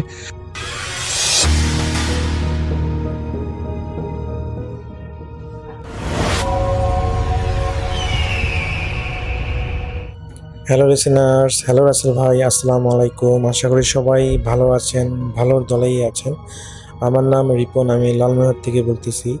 আজকে যে ঘটনাটা আমি শেয়ার করব, এই ঘটনাটা আমাকে শেয়ার করেছেন, তার নাম হলো সিয়াম। আর সিয়ামের বাড়ি হচ্ছে সিরাজগঞ্জের কড়াইতলা এলাকায়। আমি চেষ্টা করব তার মতো করে ঘটনাটা আপনাদের শেয়ার করার। তো আমি সরাসরি ঘটনায় চলে যাচ্ছি। রাসেল ভাই, সিরাজগঞ্জের সিয়াম যে ঘটনাটা আমার কাছে পাঠিয়েছেন, সেটা শোনার পর আমার নিজের গায়ের পশমও যেন খাড়া হয়ে গিয়েছিল। তো সিয়াম পেশায় একজন দূরপাল্লার ট্রাক ড্রাইভার, ট্রাক চালক। তার জীবনের সাথে একটা ঘটে যাওয়া ঘটনা তিনি শেয়ার করেছেন। তো ঢাকা রংপুর রুটে সে প্রায় 8 বছর ধরে রাতে ট্রাক চালায়। ভূত প্রেতে সে কোনোদিন বিশ্বাস করতো না, যতক্ষণ না যমুনা নদীর ওপর বঙ্গবন্ধু সেতুতে তার সাথে একটা একটা অদ্ভুত ঘটনা ঘটেছিল। এর আগ পর্যন্ত সে কখনোই ভূত প্রেতে এগুলো বিশ্বাস করতো না। তো ঘটনাটা ঘটেছিল আজ থেকে 5 বছর আগে। রাতটা ছিল শীতের রাত। তো ঘড়িতে তখন রাত 2:45 বাজে। তো সিএম ঢাকা থেকে মাল বোঝাই করে উত্তরবঙ্গের দিকে ফিরতেছিল। ঘন কুয়াশার কারণে সেতুর উপর গাড়ির গতি ছিল খুবই ধীর গতিতে। তো পুরো সেতু তখন এক রহস্যময় সাদা চাদরে ঢাকা, আর হেডলাইটের আলোতে কুয়াশা দেয়ালে ধাক্কা খেয়ে আসতেছিল এবং সামনে স্পষ্ট ওইভাবে দেখা যাচ্ছিল না। এই কারণে আসলে তার গাড়িটা তিনি ধীরে ধীরে চালাচ্ছিলেন। তো সেতুর ঠিক মাঝ বরাবর 4 নম্বরের কাছাকাছি পিলারে যখন তিনি পৌঁছান, সিএম ট্রাকটা যখন ওখানে পৌঁছান, তখন তিনি দেখতে পান যে রাস্তার বাম পাশে রেলিংয়ের গা ঘেঁষে একটা যুবক দাঁড়িয়ে আছে। এত রাতে তীব্র শীতের মাঝে এই দীর্ঘ সেতুর মাঝখানে কোনো মানুষ হেঁটে বেড়ানো একদম অসম্ভব। এটা কোনো পাগল ছাড়া কোনো মানুষ এটা করা কখনোই সম্ভব না, কারণ এত লম্বা একটা সেতুর কেউ হেঁটে পার হবে, এটা কখনোই সম্ভব না। তো যুবকটির পরনে ছিল মলিন একটা খয়েরি জ্যাকেট, আর সে এক মনে নিচে যমুনা নদীর নিচে কালো পানির দিকে তাকিয়েছিল ওই সাইড থেকে। তো সিয়াম এটা হলো দূর থেকে সে দেখলো, সে ভাবতেছে হয়তো সেই লোকটা কোনো বিপদে পড়েছে বা কোনো গাড়ি তাকে নিচ্ছে না, যার কারণে হয়তো বা সে ওই সাইড দিয়ে হেঁটে হেঁটে দেখতেছে আর যাচ্ছে। তো সিয়াম ভাবলো যে হয়তো বিপদে পড়েছে। তো এই কারণে সে গাড়ি থেকে নেমে গেল এবং সে লোকটাকে জিজ্ঞেস করলো যে আপনি এখানে কেন? আপনি এই মাঝরাতে ব্রিজের মধ্যে দাঁড়িয়ে কি করতেছেন? আপনি কি কোথাও যাবেন? কিন্তু রাসেল ভাই, সেই যুবকটি কোনো কথা বলল না। এখানে আসলে সিয়াম কোনোভাবে নামতো না। আসলে সে অনেক ভালো মানুষ। সে যেটা বলেছে যে তার আসলে খুব মায়া লেগেছিল যে লোকটা এখানে একা একা দাঁড়িয়ে আছে বা একা একা হেঁটে যাচ্ছে। তো প্রথমে সে তার গাড়ি থেকে কিন্তু লোকটাকে ডাক দিয়েছিল কয়েকবার, কিন্তু সেই লোকটা মনে হয় যে তার কথা শুনতেছেই না। অথচ গাড়ির সাউন্ডও ছিল, কিন্তু তারপরে সে হয়তো ভাবছিল যে হয়তোবা সেই লোকটি কানে শোনে না। তার কাছে এরকম মনে হচ্ছে, কারণ কোনো মানুষ ডাকলে বা গাড়ির এত সাউন্ডে যদি সেই মানুষের টের না পায় যে কেউ একজন ডাকতেছে, তাহলে মানুষ নর্মালি হলো এরকমই আমরা ভাববো। তো এরপরে আসলে তিনি গাড়ি থেকে নেমেই আসলে কাছে যেয়ে জিজ্ঞেস করেন যে আপনি মাঝরাতে দাঁড়িয়ে আছেন কেন? কিন্তু রাসেল ভাই, সেই লোকটা কোনো কথা বলতেছে না। সে অন্যদিকেই তাকিয়ে ধীরে ধীরে হাঁটতেছে এবং মাঝে মাঝে সে ওই পানি দেখতেছে, নিচে হলো পানি দেখতেছে। তো যুবকটি যখন কোনো একটা কারণে তার দিকে তাকালো, দেখা যায় যে তাকানোর পর সিএম যা দেখলেন, এটা দেখার জন্য তিনি মোটেও প্রস্তুত ছিলেন না। কারণ তিনি দেখলেন যে সেই লোকটার চোখগুলো রাসেল ভাই মানুষের মতো না। মনে হচ্ছে যে সেই চোখের জায়গায় কালো যে আমাদের স্পট থাকে, সেই জিনিসটা নাই। তার কাছে মনে হচ্ছে যে সেই মানুষটার চোখগুলো যেন একদম সাদা। তো তিনি এটা দেখে প্রচণ্ড ভয় পান এবং তিনি আর কোনো কথা না বলে তিনি সোজাসুজি তার গাড়িতে এসে গাড়িতে উঠে তিনি গাড়িতে স্টার্ট দেবেন। কিন্তু রাসেল ভাই, তার গাড়িটা স্টার্ট নিচ্ছিল না। তো তিনি বেশ অবাক হয়ে যান যে গাড়ি তো একদম, তিনি যখন আসতেছিলেন রওনা দিচ্ছিলেন তখন তো গাড়ি একদম ঠিকঠাক ছিল, গাড়ির মধ্যে কোনো ধরনের প্রবলেম ছিল না, তাহলে এখন গাড়ি স্টার্ট নিচ্ছে না কেন? তো তিনি চেষ্টা করে যাচ্ছেন কিন্তু গাড়িটা স্টার্ট নিচ্ছে না। তো কিছুক্ষণ পর তিনি দেখেন যে সেই লোকটি এখন ওই ব্রিজের সাইড থেকে এখন তার ট্রাকের দিকে আসতেছে, এবং ওই লোকটা ট্রাকের কাছে এসে জিজ্ঞেস করলো, ভাই আপনি কি কোনো সমস্যায় পড়েছেন? আমি কি আপনাকে সাহায্য করতে পারি? তো এই কথা শুনে রাসেল ভাই সিয়াম, ওনার মনে হয় যে আকাশ ভেঙে মাথায় পড়লো। উনি এতটাই অবাক হলেন যে মানুষটাকে কাছে গিয়ে আমি ডাক দিলাম, অথচ মানুষটা আমার সাথে কোনো কথা বললো না। এখন কিনা সেই মানুষটা এসে আমাকে বলতেছে আমাকে তিনি সাহায্য করবেন কিনা, বা আমি কোনো সমস্যায় পড়েছি কিনা। তো তিনি কোনোভাবেই কিছু বুঝতে পারলেন না যে কি হচ্ছে তার সাথে এসব। তো তিনি চেষ্টা করেই যাচ্ছেন সেই মানুষটার কথা না শুনে তিনি চেষ্টা করেই যাচ্ছেন গাড়িটা স্টার্ট দেওয়ার জন্য, কিন্তু রাসেল ভাই তিনি তার গাড়িটা স্টার্ট দিতে পারতেছেন না। তো তিনি যখন চিন্তা করেন যে হয়তো কোথাও গাড়ির সমস্যা হয়েছে, তো চেক করা উচিত, এবং চেক করতে গেলে তো তাকে নামতে হবে গাড়ি থেকে, না নেমে সামনে ব্যাকডালা অথবা ব্যাটারি এদিকে চেক করতে হবে যে কোথাও লুজ কানেকশন হয়েছে কিনা। কিন্তু তিনি ভয়ে নামতে পারতেছেন না সেই লোকটার কারণে, কারণ সেই লোকটা তার ড্রাইভিংয়ে যেখানে তিনি বসেন তার পাশেই গাড়ির পাশেই দাঁড়িয়ে তার দিকে তাকিয়ে আছে। এখন রাসেল ভাই তিনি সেই লোকটাকে দেখে অবাক হচ্ছেন, কারণ সেই লোকটা একটু আগে যখন দেখেছিলেন সেই লোকটার চোখগুলো ছিল সাদা, কিন্তু এখন তিনি দেখেন যে সেই লোকটা একদম স্বাভাবিক মানুষের মতো, সুস্থ মানুষের মতো। তো সেই লোকটা আবার পুনরায় জিজ্ঞেস করলো সিয়ামকে যে ভাই আপনি কি কোনো বিপদে পড়েছেন? আপনার কি গাড়ি স্টার্ট নিচ্ছে না? আমি কি আপনাকে সাহায্য করতে পারি? তো এটা শুনে সিয়াম পরবর্তীতে একটু ভয় কম পায়, যেহেতু মানুষটা একদম নর্মাল দেখাচ্ছে এবং সে যেহেতু অলরেডি বিপদে পড়ে গিয়েছে। এখন সে থতমত খেয়ে সেই লোকটাকে বলে যে হ্যাঁ, আমার আসলে সাহায্য দরকার, আমি আসলে গাড়িটা স্টার্ট করতে পারতেছি না, জানি না কোথায় কি হয়েছে।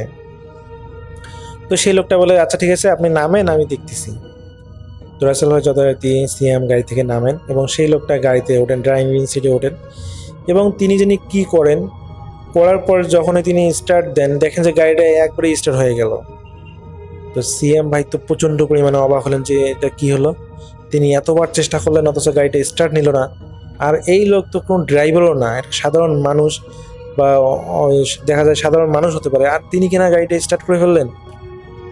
তো রাসেল ভাই সেই লোকটা গাড়িটা স্টার্ট নেওয়ার পর সে ড্রাইভিং সিট থেকে নিচে নামলো এবং বলল যে ভাই আপনি গাড়িতে ওঠেন, দেখেন ঠিক আছে কিনা।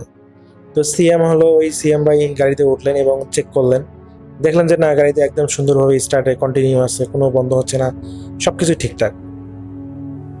তো কৃতজ্ঞতার সহিত সিএম ভাই সেই লোকটাকে বললেন যে আপনাকে অনেক ধন্যবাদ, কিন্তু আমার একটা প্রশ্ন আছে, আপনি ওইখানে দাঁড়িয়েছিলেন কেন? কিন্তু রাসেল ভাই সেই লোকটা সেই প্রশ্নের উত্তর না দিয়ে বলল, আচ্ছা আপনি কোথায় যাচ্ছেন? আপনি কি সিরাজগঞ্জের ওইদিকে যাচ্ছেন? পরে সিএম ভাই বললো যে হ্যাঁ, আমি ওইদিকে যাচ্ছি। তো সেই লোকটা বলল, আচ্ছা আপনি কি আমাকে 2-3 কিলোমিটার এগিয়ে দিতে পারবেন?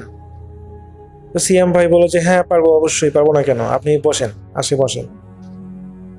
তো রাসেল ভাই উনি ওই লোকটাকে বসার জন্য পাশের দরজা খুলে দিলেন গাড়ির, এবং সেই লোকটা উঠে বসলো। তো এখন আসলে তার কাছে ভয় লাগতেছিল না। প্রথমে তার সাদা চোখ দেখা বা অস্বাভাবিকভাবে সেতুর মাঝখানে দাঁড়িয়ে থাকা সবকিছু তার অনেক ভয় লেগেছিল, কিন্তু এখন মানুষটাকে নর্মাল দেখার কারণে তাকে একটু ভয় লাগতেছে না, এবং তিনি চিন্তা করলেন যে যাই হোক, মানুষের সাথে গল্প করতে করতে যাওয়া যাবে। তো রাসেল ভাই ওই লোকটা গাড়িতে ওঠার পর তিনি ওই সিএম ভাই একটা জিনিস অনুভব করেন যে তার গাড়ির তাপমাত্রা এত পরিমাণ কমে গেছে যেটা বলার বাহিরে। তো বাইরে প্রচণ্ড শীত ছিল, তো শীতের কারণে তাদের গাড়ির ভিতরটাও শীত লাগবে, এটাই স্বাভাবিক। কিন্তু তো তাদের গাড়িতে আসলে গ্লাস লাগার কারণে, দুই পাশে যেহেতু গ্লাস লাগা থাকে, বাইরের বাতাসটা ভেতরে প্রবেশ করার কোনো বুদ্ধি নেই। তো দেখা যায় যে এখানে কিন্তু ওইরকম শীত লাগে না। অনেক সময় দেখা যায় যে ড্রাইভাররা নর্মাল সিম্পল কাপড় চোপড় পরেই শীতের রাতেই গাড়ি চালান, কিন্তু তিনি অনুভব করেন যে তিনি জ্যাকেট পরে আছেন, অথচ ধীরে ধীরে তার কাছে মনে হচ্ছে যে তাদের ওই ভিতরে এত পরিমাণ ঠান্ডা হয়ে যাচ্ছে, যেটা বাইরের থেকেও যেন ভিতরটা প্রচুর পরিমাণ ঠান্ডা হয়ে যাচ্ছে। এবং তিনি অনুভব করতেছেন তার হাত পাগুলো যেন ঠিকঠাক কাজ করতেছে না, এতটাই ঠান্ডা লেগেছে তার হাত পাগুলো যেন বরফে বারবার জমে যাচ্ছে তার কাছে মনে হচ্ছে। এবং তিনি আসলে কোনোভাবেই তার গাড়িটাকে কন্ট্রোল করতে পারতেছেন না, মানে কন্ট্রোল করতেছেন কিন্তু তার প্রচণ্ড কষ্ট হচ্ছে। এবং সেই লোকটার সাথে বিভিন্ন বিষয় নিয়ে আলোচনাও করতেছেন তিনি পাশাপাশি। তো একটা সময় প্রায় তিনি যখন 3 কিলোমিটার হেঁটে যান এবং তিনি যখন 3 কিলোমিটার পার হন, অতিক্রম করেন তার গাড়ি দিয়ে, অতিক্রম করার পর যখন সেই লোকটাকে তিনি জিজ্ঞেস করবেন, সিএম ভাই জিজ্ঞেস করবেন যে আচ্ছা আপনি কোথায় নামবেন, তো রাসেল ভাই তিনি অনুভব করেন যে পাশে থেকে কথা আসতেছে না, মানে উত্তর আসতেছে না। তো তিনি যখন উত্তর পেলেন না, তখন তিনি জাস্ট কালারটা ঘুরিয়ে দেখলেন, তার মাথা যখন ঘুরিয়ে তিনি দেখলেন, রাসেল ভাই তিনি তার গাড়িটা এক ধম করে বন্ধ করেন, সেখানে একদম স্টপ করেন। তিনি দেখেন যে পাশে থাকা লোকটা গায়েব, সেখানে সেই লোকটা নেই। এটা দেখে তো তিনি প্রচণ্ড পরিমাণে ভয় পেয়ে যান এবং তিনি চিন্তা করেন যে সেই লোকটা আবার দরজা খুলে ল্যাপটপ দিল নাকি। তো রাসেল ভাই উনি গাড়ির থেকে নেমে আশেপাশে দেখার চেষ্টা করেন, কিন্তু সেই লোকটা কোথাও তিনি খুঁজে পান না। তো এরপর তিনি কি করেন, ওই গাড়িতে বসেই, যেহেতু এটা আসলে মালবাহী গাড়ি ছিল, পিছনে ব্যাক করলে আসলে তাদের অনেক সময় অপচয় এবং অনেক কষ্ট হয়ে যাবে, এবং যার কারণে তিনি চিন্তা করেন যে হয়তোবা কোনো কারণে লোকটা নেমে গেছে। তো তিনি এই চিন্তা ভাবনা করে পুনরায় গাড়ি স্টার্ট দেন এবং দেখেন যে গাড়ি ঠিকঠাক স্টার্ট হলো এবং গাড়িটা চলতে শুরু করলো। তো এরপর রাসেল ভাই তিনি খালি জাস্ট 1 মিনিট রাস্তাটা খালি তার গাড়িটা 1 মিনিট মাত্র চালিয়েছেন। তিনি যেহেতু মাঝে মাঝেই তার ওই গাড়ির পিছনে দেখার জন্য যে মিরর আছে, সামনে যে সাইড গ্লাস আছে, তো সাইড গ্লাসে তিনি তাকান পিছনে অন্য কোনো গাড়ি আসতেছে কিনা বা অন্য কোনো যানবাহন আসতেছে না, এটা দেখার জন্য মাঝে মাঝে কিন্তু ড্রাইভাররা তাকান। আমরা সবসময় মোটরসাইকেল চালাইলেই তাকাই, যারা মাইক্রো চালান তারাও তাকান, মানে এক কথা হচ্ছে সবাই কিন্তু পিছনে দেখানোর জন্য কিন্তু ওই সাইডের আয়নাগুলো আমরা দেখি। তো উনি কোনো একটা কারণে আয়নায় যখন তাকান, তিনি যেটা দেখেন রাসেল ভাই, তিনি এত পরিমাণ ভয় পান যেটা বলার বাইরে। তিনি দেখেন যে ওই আয়নার মধ্যে দেখেন যে তার গাড়ির পিছনে সেই লোকটা রাস্তার মাঝখানে দাঁড়িয়ে আছে এবং তাকে বিদায় জানানোর মতো করে একটা মৃদু হাসি দিচ্ছে, তিনি এরকমটা দেখতে পাচ্ছেন। তো এটা দেখে তিনি প্রচণ্ড পরিমাণ ভয় পেয়ে যান এবং তিনি বুঝতে পারেন যে ওই লোকটা কোনো সাধারণ লোক ছিল না, ওটা অবশ্যই কোনো জিন ছিল। হয়তোবা সেই জিনটা ভালো ছিল বা খারাপ ছিল সেটা তিনি বলতে পারতেছেন না, কিন্তু সেই জিনটা তো কোনো ক্ষতি করেনি। তো রাসেল ভাই এই লোকটাকে দেখার পর তিনি এতটা পরিমাণ ভয় পান এবং তার গাড়ির গতি স্পিড বাড়িয়ে দেন এবং সেই জায়গাটা তিনি ত্যাগ করেন। প্রায় 5 কিলোমিটার আসার পর তিনি তার গাড়ির গতি আবার স্বাভাবিক করেন। এবং রাত্রে রাসেল ভাই সেদিন তিনি সারা রাস্তায় ভাবতে ভাবতে নাকি এসেছেন যে এটা তার সাথে কি হয়ে গেল, আর সেই মানুষটা একটা চলন্ত গাড়ি থেকে কিভাবে নামলো। তো এরপর রাসেল ভাই তার সাথে আসলে এই ধরনের ভৌতিক ঘটনাগুলো ঘটে নেই, কারণ তিনি পরবর্তীতে একা গাড়ি আর চালান নাই, তিনি একটু ভয়েই পেয়েছিলেন প্রচণ্ড। তো এর পরবর্তীতে তাকে একজন হেল্পার দেওয়া হয় এবং তিনি পরবর্তীতে তার হেল্পারের সাথেই গাড়ি চালিয়েছেন। তো এরপর তার সাথে আর এই ধরনের ভৌতিক ঘটনাগুলো ঘটে নাই তিনি জানিয়েছেন। তো ঘটনাটা যেহেতু 5 বছর আগের, এই জন্য তিনি বলেছেন যে এই ঘটনাটা একদম বাস্তবসম্মত এবং তিনি আমাকে বলেছেন যে তার সাথে পরবর্তীতে তার হেল্পারের সাথে একটা ঘটনা ঘটেছিল, সেই ঘটনাটা পরবর্তীতে পাঠাবেন আমাকে সিএম ভাই, তিনি আমাকে এটা বলেছেন। আর সিএম ভাই বাড়ি হচ্ছে সিরাজগঞ্জের কড়াইতলা এলাকায়। তো ওইদিকে আসলে যারা আছেন তারা হয়তো বা তাকে চিনেন। তো রাসেল ভাই এটাই ছিল আমার ঘটনা।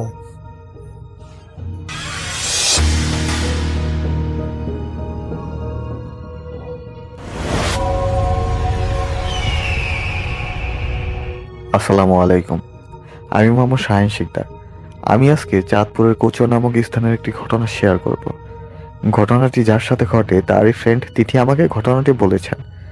ঘটনা ঘটে মূলত স্বর্ণাপুর সাথে। স্বর্ণাপু যখন ক্লাস 4-এ পড়তেন, ঘটনার সূত্রপাত ঠিক সেখান থেকেই। স্বর্ণাপুর স্কুলটা ছিল স্বর্ণাপুর বাড়ি হতে প্রায় 2 থেকে 3 কিলোমিটার দূরে। তার স্কুলে যাওয়ার পথে 3টি তাল গাছ ছিল, তাল গাছের পেছনে একটি কবরস্থান ছিল, কবরস্থানের আগে একটি 3 রাস্তার মোচড় ছিল। মূলত ঘটনাটি ঘটে সেখান থেকে আমরা জানতে পেরেছি। তো একদিন সকাল সকাল স্বর্ণাপু রওনা দেবে স্কুলে যাওয়ার জন্য। রওনা দেওয়ার আগে স্বর্ণাপু বেশ সাজুগুজু করেন। স্বর্ণাপু সাজুগুজু করতে পছন্দ করতেন অনেক, এই কারণে তিনি স্কুলে যাওয়ার আগে সবসময় সাজুগুজু করেই যেতেন। সবসময় তার ফ্রেন্ডদের সাথে গেলেও স্বর্ণাপু ওই দিন একাই রওনা দেয়। রওনা দেওয়ার পরে তিনি হাঁটতে হাঁটতে স্কুল পর্যন্ত যায়। স্কুলে যাওয়ার পরে স্বর্ণাপুর যে বন্ধুরা ছিল তারা লক্ষ্য করে যে স্বর্ণাপু কোনো কথা বলছে না, একপাশে বসে আছে চুপটি করে। তো তারা যাওয়ার পরে জিজ্ঞাসা করে, কি হয়েছে তোমার, তুমি কথা বলছো না কেন? এমন তো ছিলে না, তুমি তো সবসময় আমাদের সাথে খেলো বা কথা বলো, কিন্তু আজকে কি হয়েছে তোমার? তো স্বর্ণাপু কি করে, রেগে যায়, ভীষণ রেগে যায়।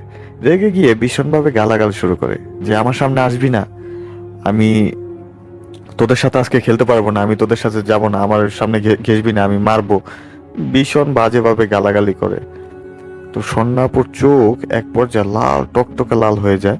তো সবাই দেখে যে এমন ভাবে লাল হয়েছে যে মনে হচ্ছে চোখ থেকে রক্ত বের হবে, এমন লাল। তো শিক্ষকরা আসার পরে তাকে সবাই মিলে ধরে শিক্ষকদের রুমে নিয়ে যায়। রুমে নিয়ে যাওয়ার পরে স্বর্ণাপুকে কল করে, মানে স্বর্ণাপুর মা বাবাকে ফোন করে যে আপনার মেয়ের তো এই অবস্থা, আপনার মেয়ের তো অবস্থা খারাপ হয়ে গেছে, কি হয়েছে জানি না, আপনারা জলদি জলদি আসেন। স্বর্ণাপার মা বাবা এ কথা শুনে তারা জলদি জলদি চলে আসেন। চলে আসার এক পর্যায়ে স্বর্ণাপুকে দেখেন অজ্ঞান হয়ে গেছে, মানে স্বর্ণাপু তার মা বাবাকে দেখার পরে অজ্ঞান হয়ে গেছে। তো তার মা বাবা তাকে ধরে নিয়ে যায় বাসায় নিয়ে মুখে পানি ডালে, মাথায় পানি ডালার এক পর্যায়ে তিনি সুস্থ হন, তার জ্ঞান ফিরে। তো জ্ঞান ফেরার পরে জিজ্ঞেস করেন যে কি হয়েছিল মা, তুমি অজ্ঞান হয়ে গেলা কেন, আর তুমি স্কুলে গিয়ে কি করছো, তোমার চোখ নাকি অনেক লাল হয়ে গেছিল, তুমি সবাইকে গালাগালি করছো কেন, কি হয়েছে তোমার? স্বর্ণাপু বলে যে কই কিছু না, তো আমি তো কিছুই বলতে পারি না, আমি তো স্কুলে গেলাম, স্কুলে যাওয়ার পরে তো আমি দেখি এখানে, আমার তো মাঝখানে কি হয়েছে না হয়েছে আমার এগুলা কিছুই মনে নাই। তো স্বর্ণাপুর বাবা ব্যাপারটা লক্ষ্য করেন যে এটা তো স্বাভাবিক কিছু মনে হচ্ছে না, এটা তো অস্বাভাবিক, আমার তো মনে হচ্ছে এটা অন্য কেস। তো স্বর্ণাপুর বাবা এক হুজুরের কাছে যায়, মানে তাদের যে এলাকা ছিল এলাকার ইমাম সাহেবের কাছে যায়। ইমাম সাহেবের কাছে গিয়ে কোনো ফলাফল পায়নি, তবে ইমাম সাহেব পানি পড়া আর বেশ কিছু তেল পড়া দিয়ে দিছিল। তো তার বাবা চলে আসার পরে পুরো ঘরে পানি পড়া ছিটিয়ে দেয়, স্বর্ণাপুকে খাওয়ায় পানি পড়া, তেল পড়া স্বর্ণাপুকে মালিশ করে দেয়।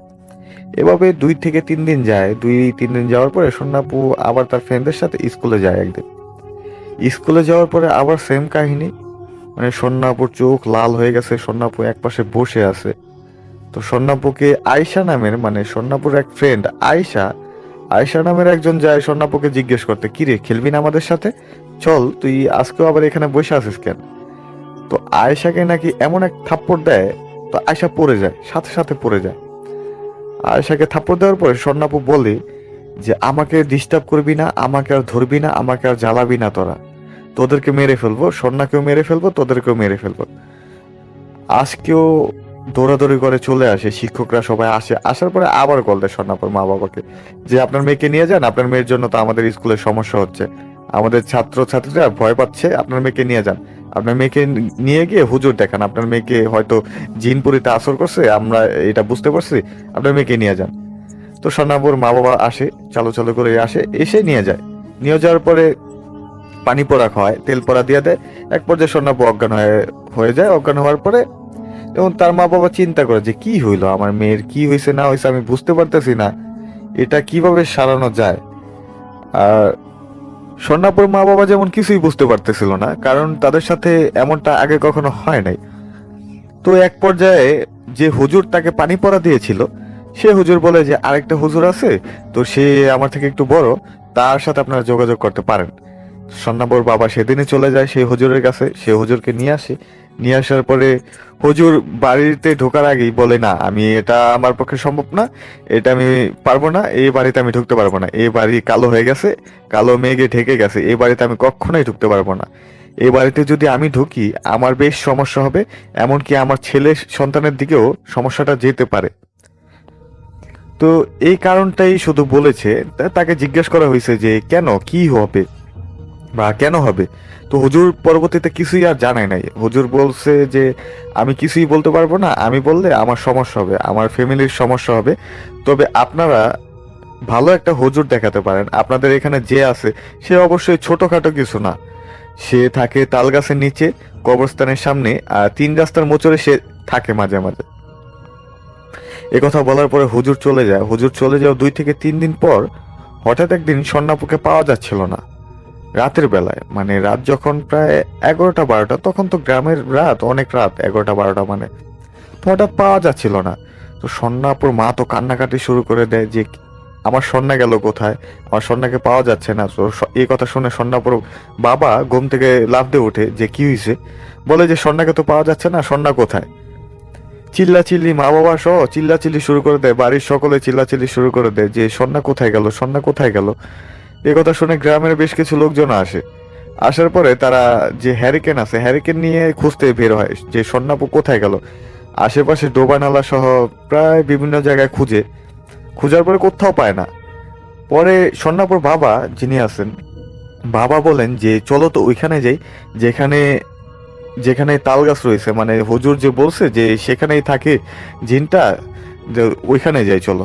ওইখানে যাওয়ার পরে তারা সবাই মশাল তারপর হ্যারিকে নিয়ে যায়। যাওয়ার পরে দেখে যে স্বর্ণাপু ওইখানে খুব স্বাভাবিকভাবেই শুয়ে আছে। শুয়ে আসার পরে স্বর্ণাপুকে নিয়ে আসার পরে স্বর্ণাপুকে মাথায় পানি দেয়। মাথায় পানি দেওয়ার পরে সুস্থ হয়। সুস্থ হওয়ার পরে স্বর্ণাপুকে ওই দিন যেমন কিছুই বলে নাই। তো তারা তো বেশ চিন্তায় পড়ে যায় যে স্বর্ণাপুকে নিয়ে যাচ্ছে বা এমনটা করতেছে, কি করবে তারা, তাদের মাথায় কিছুই ঢুকে না তখন। এভাবে প্রায় 2-3 দিন যায়। 2-3 দিন যাওয়ার পরে আবার একই ঘটনা, মানে তাকে কোথাও পাওয়া যায় না।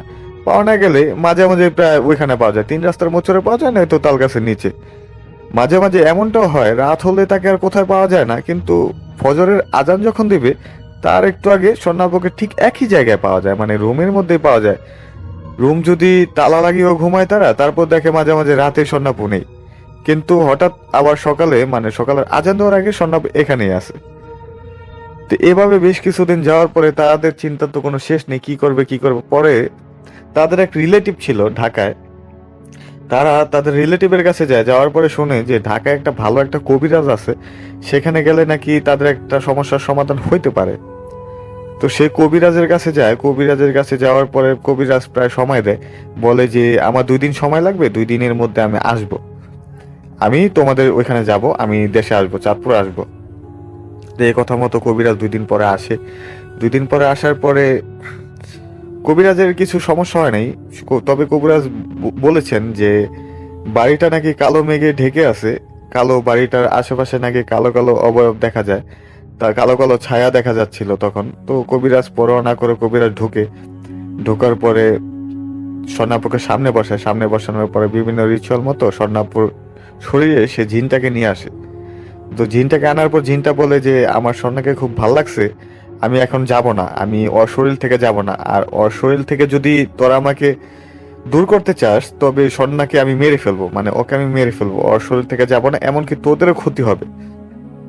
মানে ভয়ঙ্কর ভাবে বলে যে তোদেরও অনেক ক্ষতি হবে, তোরা এখান থেকে যা, আর আমাকে ডিস্টার্ব করিস না, আমি স্বর্ণার সাথেই আছি, আমি স্বর্ণার সাথে থাকবো, স্বর্ণাকে আমি নিয়ে যাব, আমার ভাল লাগছে। এই কথা শুনে কবিরাজও ভীষণ রাগ হয়ে যায়। রাগ হওয়ার পরে বলে যে তোর এখান থেকে যেতে হবে, না হয় তোকে আমি বোতলবন্দি করব। এভাবে তাদের সাথে বেশ কথাবার্তা হয়, তখন কথা কাটাকাটি হয়। তো কথা কাটাকাটির এক পর্যায়ে কবিরাজ স্বর্ণাপুর গায়ে জমজমের পানি ছিটা দেয়। পানি ছিটা দেওয়ার পরে এক পর্যায়ে স্বর্ণাপু অজ্ঞান হয়ে যায়, কিন্তু অজ্ঞান হওয়ার কিছুক্ষণ পরে, মানে আধা ঘন্টা 1 ঘন্টা পরে আবারও সেই জিনটাকে হাজির করার পরে কবিরাজ এবারে বলে যে তুই তো যাবি না, আমি তোকে এখন বোতলবন্দি করব। বিভিন্ন রকম ভাবে ভয় দেখানোর পরেও সে যাচ্ছিল না, সে যেতে রাজি হয় না। সে বলে না, স্বর্ণাপুকে নিয়েই যাবে বা স্বর্ণাপুকে মেরে ফেলবে, বিভিন্ন রকম ভাবে হুমকি দামকি দেয়। হুমকি টামকি দেওয়ার এক পর্যায়ে কবিরাজ কি করেন, কবিরাজ তখন জিনটিকে বোতলবন্দি করেন। বোতলবন্দি করার কয়েকদিন পরে বলে, স্বর্ণাপুর বাবাকে বলে যে একটি কোলা ব্যাঙ লাগবে আর একটি স্বর্ণের একটি তাবিজ লাগবে, কারণ স্বর্ণের তাবিজ কোলা ব্যাঙের পেটের ভিতর ঢুকিয়ে কোলা ব্যাঙটি নাকি নদীতে ছেড়ে দিতে হবে। সেই কথা মতো বড় একটি কোলা ব্যাঙ ধরে তারা। ধরার পরে স্বর্ণাপুর বাবা যে সোনার একটি তাবিজ তৈরি করেন, মানে দোকানে গিয়ে স্বর্ণের একটা তাবিজ কিনে আনেন। কিনে আনার পরে কবিরাজের কাছে দেন। কবিরাজ বিভিন্ন আমলের মাধ্যমে কোলা ব্যাঙের পেটের ভিতরে যেমন স্বর্ণের তাবিজটা ঢুকায় দেয়। ঢুকাই দেওয়ার পরে ব্যাঙটাকে ছেড়ে দেয় নদীতে। নদীতে ছেড়ে দেওয়ার পরে ব্যাঙটি চলে যায়। এখন পর্যন্ত স্বর্ণাপুর আর কিছুই হয় নাই। স্বর্ণাপু আলহামদুলিল্লাহ অনেক সুস্থ আছেন আপনাদের দোয়ায়। আজকের মতো ঘটনা আমার এই পর্যন্তই ছিল। আশা করি স্বর্ণাপুর ঘটনাটি আপনাদের সকলের ভালো লাগবে। তো আজকের মতো এখানেই বিদায়। আল্লাহ হাফিজ।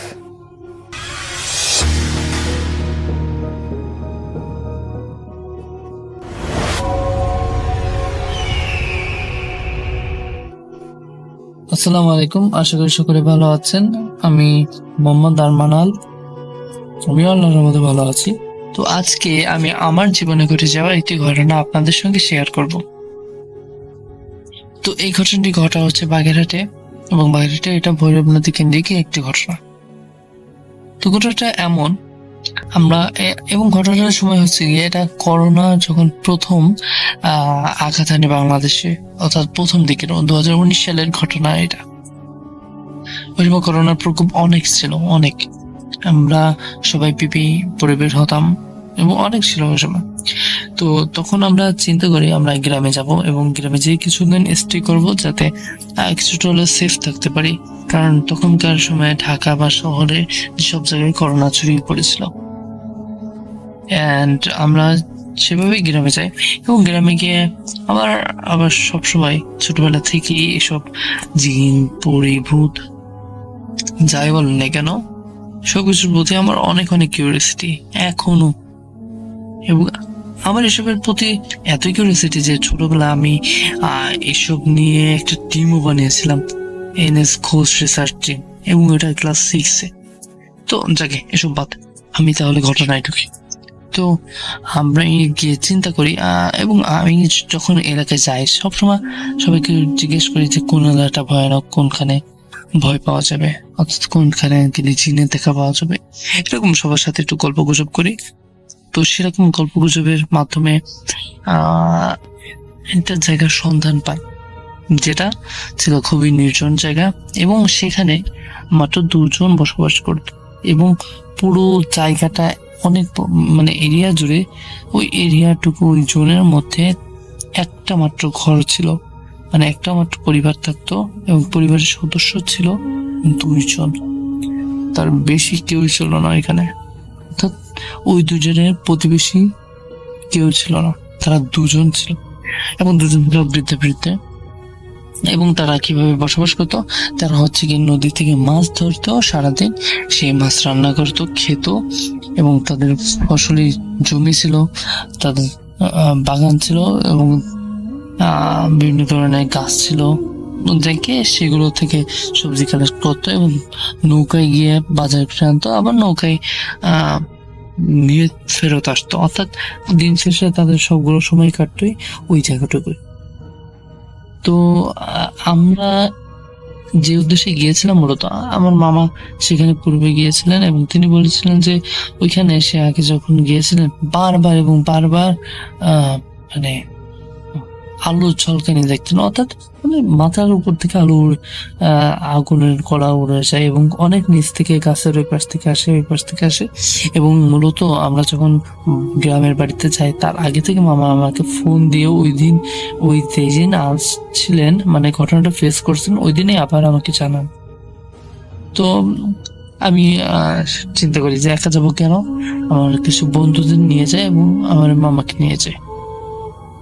তো আমরা চিন্তা করি যে শুধুমাত্র এই কারণে গেলে তো কেমন দেখায়, তাদের বাড়িতে যাব, আমরা একটা কাজ করি, পিকনিকের মতন একটা কিছু করা যায় কিনা সেটা ভাবতে থাকি। এবং হ্যাঁ, আমরা সেটাই করি। আমরা একটা ব্রয়লার মুরগি কিনে অ্যান্ড বিভিন্ন ধরনের মশলাপাতি কিনে আমরা চাই। আমাদের চিন্তা ছিল ওখানে যাবো, মুরগি রান্না করবো, তারপর হচ্ছে রুটি খাবো, এবং ওখান থেকে চলে আসবো। এবং বিভিন্ন ধরনের এক্সপিরিয়েন্স তো হলে অবশ্যই সেটা বেস্ট, তো এত কিছু করবো, অপরিচিত মানুষ। কিন্তু আমরা কিভাবে পরিচিত হই, মানে হচ্ছে যে একজনদের বাড়ি যাব, তারা তো অপরিচিত, কিন্তু আমরা তো তাহলে কিভাবে যাব? তখন লাকিলি আমার মামার যে বন্ধু ছিলেন, তার হচ্ছে গিয়ে চাচা চাচি ছিলেন তারা। তো আমার মামার বন্ধুকে আমরা সাথে নিই, এবং মামার বন্ধুদের নৌকা ছিল। তো ওই নৌকা করে আমরা সেখানে যাই। গিয়ে তো আমার দাদা দাদি খুব ভালো ছিলেন, ওরা আমাদের সঙ্গে খুব ভালো আচরণ করলেন। আমরা ওখানে পিকনিক করি, এবং মূল ঘটনা হচ্ছে ফিরে আসার সময়। তো যখন যাই, ওই সময়টা ছিল বৃষ্টির কাল, অনেক বৃষ্টি, চারিদিকে পানি থই থই করে। কিছুক্ষণ বৃষ্টি থামে, আবার শুরু হয় মেঘ ডেকে গর্জন, মানে একটা খুব সুন্দর একটা বৃষ্টির সময়। তো খাওয়া দাওয়া করে যখন না নৌকার উপর পা দিয়েছি যে আমরা এখন যাবো বাসার উদ্দেশ্যে, ঠিক তখনই মেঘের ডাক, প্রচুর মেঘের ডাক, মেঘ গর্জন দিচ্ছে, বজ্রপাত হচ্ছে, কিন্তু এখনো হয়নি, বৃষ্টি পড়া শুরু হয়নি। চারিদিকে প্রচুর বাতাস, এবং বুঝতে পারছিলাম যে এখন ঝড় হবে, এবং সেটাই হলো বৃষ্টি। তবে এখনো পড়া শুরু হয়নি, কিন্তু অনেক জোরে বাতাস হতে লাগলো। আমাদের প্রচুর তাড়া ছিল, কারণ আমরা যদি ওই সময় বাড়িতে না যেতাম, কোনো ধরনের সমস্যা হলেও হইতে পারতো। কি ধরনের সমস্যা এটা আমি শেয়ার করছি না এখন, বাট তখন আমাদের একটু বাড়ি যাওয়া প্রয়োজন ছিল। তো আমরা সকলে সেজন্য বাড়ির উদ্দেশ্যে রওনা হলাম। হ্যাঁ, তো কিছুক্ষণ যাওয়ার পর নৌকায় যাই। নৌকার যেদিকে আমরা চালাচ্ছিলাম, চালানো হচ্ছিল, ওই দিকেই বাতাস বইছিল, যার কারণে আমাদের যেতে আরো সুবিধা হচ্ছিল। আমরা নৌকাটা খুব দ্রুত এগোচ্ছিল। কিছুক্ষণ পরে শুরু হয় বৃষ্টি, প্রচুর বৃষ্টি, এত বৃষ্টি যে আপনি যদি আপনার হাতটা সোজা করে রাখেন, সোজা করে রাখতে পারবেন না, আপনার হাতটা নিচে পড়ে যাবে, এতই বৃষ্টি হচ্ছিল। এবং বুঝতেই পারছেন অবস্থা কি। তো তখন সকলে খুব ভয় পেয়ে যায়, হঠাৎ করে যে এত বৃষ্টি, আমরা এখন কি করব? না জিনপুরির ভয় না, বা ভূতের ভয় না, আমরা ভয় পেয়েছিলাম আমাদের জীবনের, কারণ প্রচুর বজ্রপাত হচ্ছিল ওই সময়। এবং আমাদের নদীর আমরা যেখানে যাচ্ছিলাম, আমরা যখন যাচ্ছিলাম ঠিক আমাদের পাশে একটা তাল গাছে বাজ পড়ছিল, তারপর বিভিন্ন ভাবে বাজ পড়ছিল। আমরা খুবই ভয় পাচ্ছিলাম যে এখন হয়তো বা কিছু আমাদের উপরও পড়তে পারে, কারণ এরকম আমরা অনেক ঘটনা শুনেছি যে এরকম নৌকায় মাঝিরা থাকে এবং তাদের উপর পড়ে অনেকে মারা গেছে। তো আমরা আল্লাহ আল্লাহ করতে থাকি, এবং আমি জোরে জোরে আজান দিতে থাকি যাতে করে আল্লাহ আমাদের সাহায্য করেন। তো এভাবে কিছুক্ষণ যাওয়ার পর তাও বৃষ্টি থামে না, বৃষ্টি চলছে। তো কিছুক্ষণ পর আমরা সকলেই দেখি যে দূর থেকে কি যেন একটা ভেসে আসতেছে। আর বলি যেহেতু দিনটা ছিল মানে কেমন যেন, মানে সবকিছু দেখা যাচ্ছিল, যদিও মেঘলা দিন ছিল, অনেক কিছু দেখা যাচ্ছিল। এই অবস্থাটাকে কি বলে আমি ঠিক জানি না। তো আমাদের চোখে এরকম দেখতে পাচ্ছিলাম দূর থেকে আমরা যেদিকে যাচ্ছি আমাদের দিকে ভেসে ভেসে কি যেন একটা আসতেছে। এবং তখন দেখি যে একটা নৌকা আসতেছে। যখন একটু কাছে আসলো তখন বুঝলাম ওটা একটা নৌকা, এবং নৌকাটা এমন ছিল যে নৌকাটার সামনে সম্পূর্ণ অংশ কেমন যেন সোনালী কালারের। অর্থাৎ আমরা যখন কোনো একটা নৌকা দেখি তখন আমাদের সামনে প্রথম ভেসে ওঠে একটা কালো, নিচে থাকবে কালো, এবং এভাবে আমরা নৌকা দেখে অভ্যস্ত। কিন্তু ওইটা ছিল হচ্ছে সোনালী ধরনের, মানে সামনের টুকু সোনালী। তো আমরা ওটা দেখে কি ভাববো, নর্মাল একটা নৌকা হতেই পারে। যখন কাছে আসলো, আমরা যদি জানি কাশ্মীরি যেসব নৌকা আছে একদম ওই ধরনের নৌকা, তো ওই ধরনের নৌকা থাকা তো এখানে পসিবলই না। থাকার কথা তো দূরে থাক, কেউ তো কখনো ওই ধরনের নৌকা দেখেও নেই। আমরা অনেকে জানি কাশ্মীরি নৌকা সম্পর্কে, এর জন্য আমরা ওটা ভিজুয়ালাইজ করতে পারি, কিন্তু ওই ধরনের নৌকা তো কেউ কখনো দেখেও নেই হয়তো বা এই গ্রামে। তখন আমাদের মনে কিছুটা ভয় সঞ্চার হয়। আমরা তখন একে অপরকে বলা বলি করতে থাকি, এটা হয়তো কোনো কিছু এরকম। তো কিছুক্ষণ পর যখন আমাদের ক্রস করে চলে যায়, তখন আমরা সকলে একটু পিছনের দিকে তাকাই। ও তাকিয়ে দেখি যে ওখানে নৌকার কোনো অস্তিত্বই নাই। আমরা কি সকলেই তাহলে ঘরের মধ্যে ছিলাম? না, এটা তো হতে পারে না। তাহলে কি এগুলো কি হচ্ছে আমাদের সঙ্গে? যাকে এটা তো নর্মাল ঘটনা, আরো আছে সামনে। আমরা যখন আরো একটু সামনে যাই, আর একটু সামনে, তখন কেমন জানি মনে হচ্ছে যে আমাদের নৌকাটা কেমন জানি নড়তেছে, অর্থাৎ দুলতেছে। এটা অনেকের কাছে স্বাভাবিক মনে হতে পারে, কারণ হচ্ছে গিয়ে নদীতে অনেক স্রোত ছিল অবশ্যই, কিন্তু স্রোতের দোলা আর আমরা তখন যেটা ফেস করছিলাম ওই দোলা কখনোই এক না। কখনোই এক না। তো তখন আমরা নিচের দিক লাইট মারলাম, কারণ এভাবে চললে তো আমরা সবাই পড়ে যাবো, আমরা তো নৌকা চালাতে পারছি না। তো নিচের দিক লাইট মেরে যেটা দেখি, সেটা আসলেই মানে কি বলবো, ভাবার মতন একটা বিষয়। নিচের দিক লাইট মেরে দেখি অসংখ্য চোখ, অসংখ্য চোখের মতন অংশ, মানে জল জল করছে। বিড়ালের চোখ যেমন জল জল করে না, অসংখ্য চোখ জল জল করছে আমাদের নৌকাকে ঘিরে। এবং মানে পানির ভিতর থেকে ওই জল জলের চোখগুলো আমরা দেখতে পাচ্ছি লাইট মেরে। চেহারার কোনো অবয়ব আমরা বুঝতে পারছি না, কিন্তু দেখতে পাচ্ছি যে চোখের উজ্জ্বল আলো। আসলে আমরা ওই সময় অবস্থাটা কি হয়েছিল তা আমরাই জানি। অনেক ভয় পেয়েছিলাম, অনেক। এবং কি করব, ভয় পেয়ে এখন কি করব? আমরা কি ওখানে মানে মৃত্যুর অপেক্ষা করব? কিছু তো করতে হবে। আমরা আল্লাহর রহমতে কেউ সেন্সলেস হই নাই, হলে হয়তো বিপদ আরো বেড়ে যেত, হয়তো নদীতে ডুবেই মারা যেতাম। কিন্তু কি হলো, আমরা তখন ওইখান থেকে যাই এবং দোয়া করতে থাকি, এবং যে নৌকা চালাইছিল সে নৌকা চালাইতে থাকে, সে আর থামে না। সে যেভাবে যায় সেভাবেই যেতে থাকে। তখন আবার কিছু দূর সামনে গিয়ে আমাদের কেমন পথই শেষ হচ্ছে না। যেখানে যেতে সাধারণত 20 মিনিট সময় লাগতে পারে, তার থেকে কমই লাগে সাধারণত, কিন্তু সেই জায়গায় আমাদের আধা ঘন্টা পার হয়ে যায়। আমরা কিন্তু অনেক মানে দ্রুতই এগোচ্ছিলাম, অর্থাৎ নৌকা যেভাবে চলছিল এবং স্রোত ছিল ওইদিকে, পানির ফ্লোটা বাতাস, যার কারণে আমরা খুব দ্রুত এগোচ্ছিলাম। কিন্তু তাও কেমন যেন আধা ঘন্টা পার হয়ে যায়, আমরা আমাদের গন্তব্যে পৌঁছাই না। এমনও না যে আমরা মানে রেখে এসেছি, আমাদের সঙ্গে যারা ছিল, হয়তো আমি আর আমার এক বন্ধু ব্যতীত সবাই ওইখানে লোকাল এবং সবাই চেনে এগুলো। তো তখন কি করব? তখন আমরা আবার নৌকা চালাতে লাগলাম, কিছু দূরক্ষণ দোয়া দূরত পড়লাম এবং বৃষ্টি অনবরত পড়ছে, ওটা থামছে না। তখন আমরা আর একটা দৃশ্য দেখলাম, এটা অনেকটা ফ্যান্টাসি মনে হতে পারে, বাট আমরা তো দেখেছিলাম এবং আমরাই জানি সেটা হচ্ছে গিয়ে ওরকম যখন দেখলাম পানির ভিতর থেকে, অর্থাৎ আমাদের সামনেই অনেক দূর সামনে, যে পানির ভিতর থেকে একটা কি মাছ লাভ দেয় না, হ্যাঁ মাছ লাভ দিত।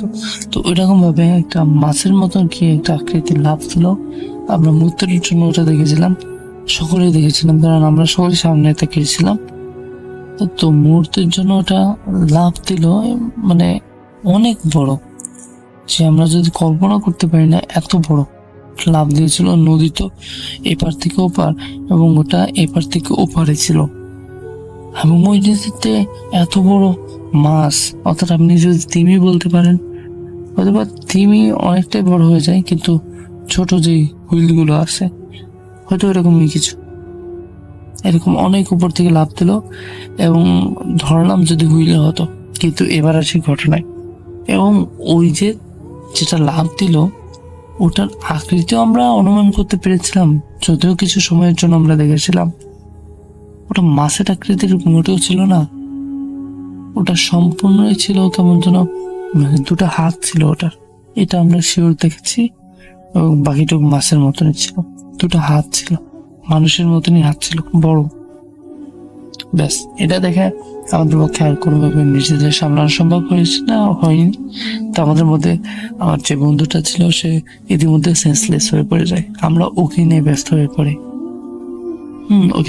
পড়ি। তখন কি করব, পুরো দিশেহারা হয়ে পড়েছিলাম যে কি করা যায় এখন। এখন তো আর কোনো উপায় নেই, মৃত্যুর অপেক্ষা করা ছাড়া কি করা যায়। তখন না জানি কিভাবে দেখি যে একজন লাইট মারতেছে আমাদের দিকে দূর থেকে, এবং সে নৌকায় আসতেছে। আমরা তার দিকে লাইট মারলাম এবং আমরা দুজনেই শিওর হলাম যে সেও বিপদে পড়েছে, আমরাও বিপদে পড়েছি। হ্যাঁ, এইবার যে জিনিসটা হয়, সে আমাদের কাছে আসে এবং সে আসলে মানুষ ছিলেন।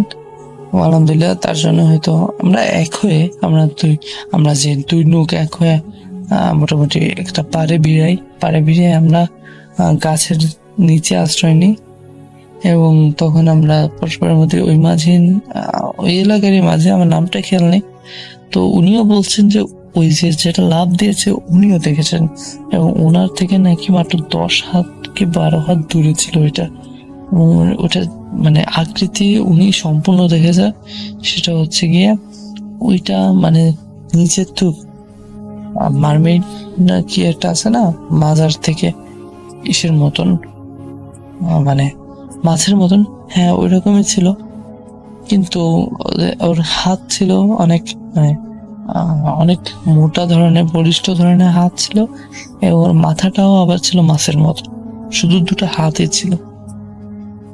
ও তখন ওইটা দেখে ওখানে কিছুক্ষণের জন্য থমকে যায়। তখন ও আপনাদের মানে আমাদের চিল্লাপাল্লা শুনতে পেয়েছিল, তখনও আমাদের দিকে লাইট মারে এবং ওইভাবে আমাদের সাথে মিট হয়। তারপর আস্তে আস্তে যখন বৃষ্টি কমে আমরা ফিরে আসি, এবং এটাই ছিল আসলে ঘটনাটি আমি অ্যাসিওর করতে পারি যে আপনারা যদি বিশ্বাস করেন, এটা আসলে বিশ্বাসযোগ্য একটা ঘটনা। এবং এটাই মানে আমার সাথেই ঘটা, আমি ফেস করেছি, এজন্য আমি জানি। তো সকলে ভালো থাকবেন, আল্লাহ হাফেজ।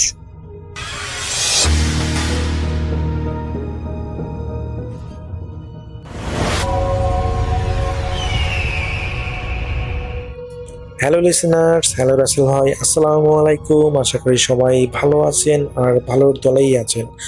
আমার নাম রিপন, আমি লালমোহর থেকে বলতেছি। আজকে যে ঘটনাটা আমি শেয়ার করব, এই ঘটনাটা আমাকে শেয়ার করেছেন ইফতেখার। আর ইফতেখারের বাড়ি হচ্ছে নেত্রকোনার দুর্গাপুর এলাকায়। আমি চেষ্টা করব ইফতেখার ভাইয়ের মতো করে ঘটনাটা আপনাদের মাঝে শেয়ার করার। তো ইফতেখার ভাইয়ের যে ঘটনাটা আমাকে পাঠিয়েছেন, সেটা আসলে কোনো সাধারণ কোনো গল্প বা ঘটনা নয়। এটা পরিবারের উপর নেমে আসা এক চরম অন্ধকার বাস্তব ঘটনা। তো ইফতেখার ভাইয়ের মেজ খালু, তার নাম হচ্ছে আজমাল হোসেন। তো তিনি একজন ছিলেন দুর্গাপুর হাই স্কুলের একজন প্রধান শিক্ষক। তিনি ছিলেন সুস্থ সবল, হাসি খুশি, খুবই স্বাভাবিক একটা মানুষ, সহজ সরল মানুষ বলা যায় তিনি। তো তার জীবনে এমন একটা রোগ চলে আসে যেটা থেকে তার জীবনটাকে তছনছ করে দেয়। তো রাসেল ভাই, আমি সরাসরি ঘটনায় চলে যাচ্ছি। ঘটনা শুরু হয় আজ থেকে 4 বছর আগে। তো হঠাৎ করে আজমাল সাহেবের শরীরে একটা অদ্ভুত রোগ বাসা বাঁধে। প্রতিদিন ঠিক সূর্যাস্তের পর তার শরীরের তাপমাত্রা অস্বাভাবিকভাবে বাড়তে শুরু করে।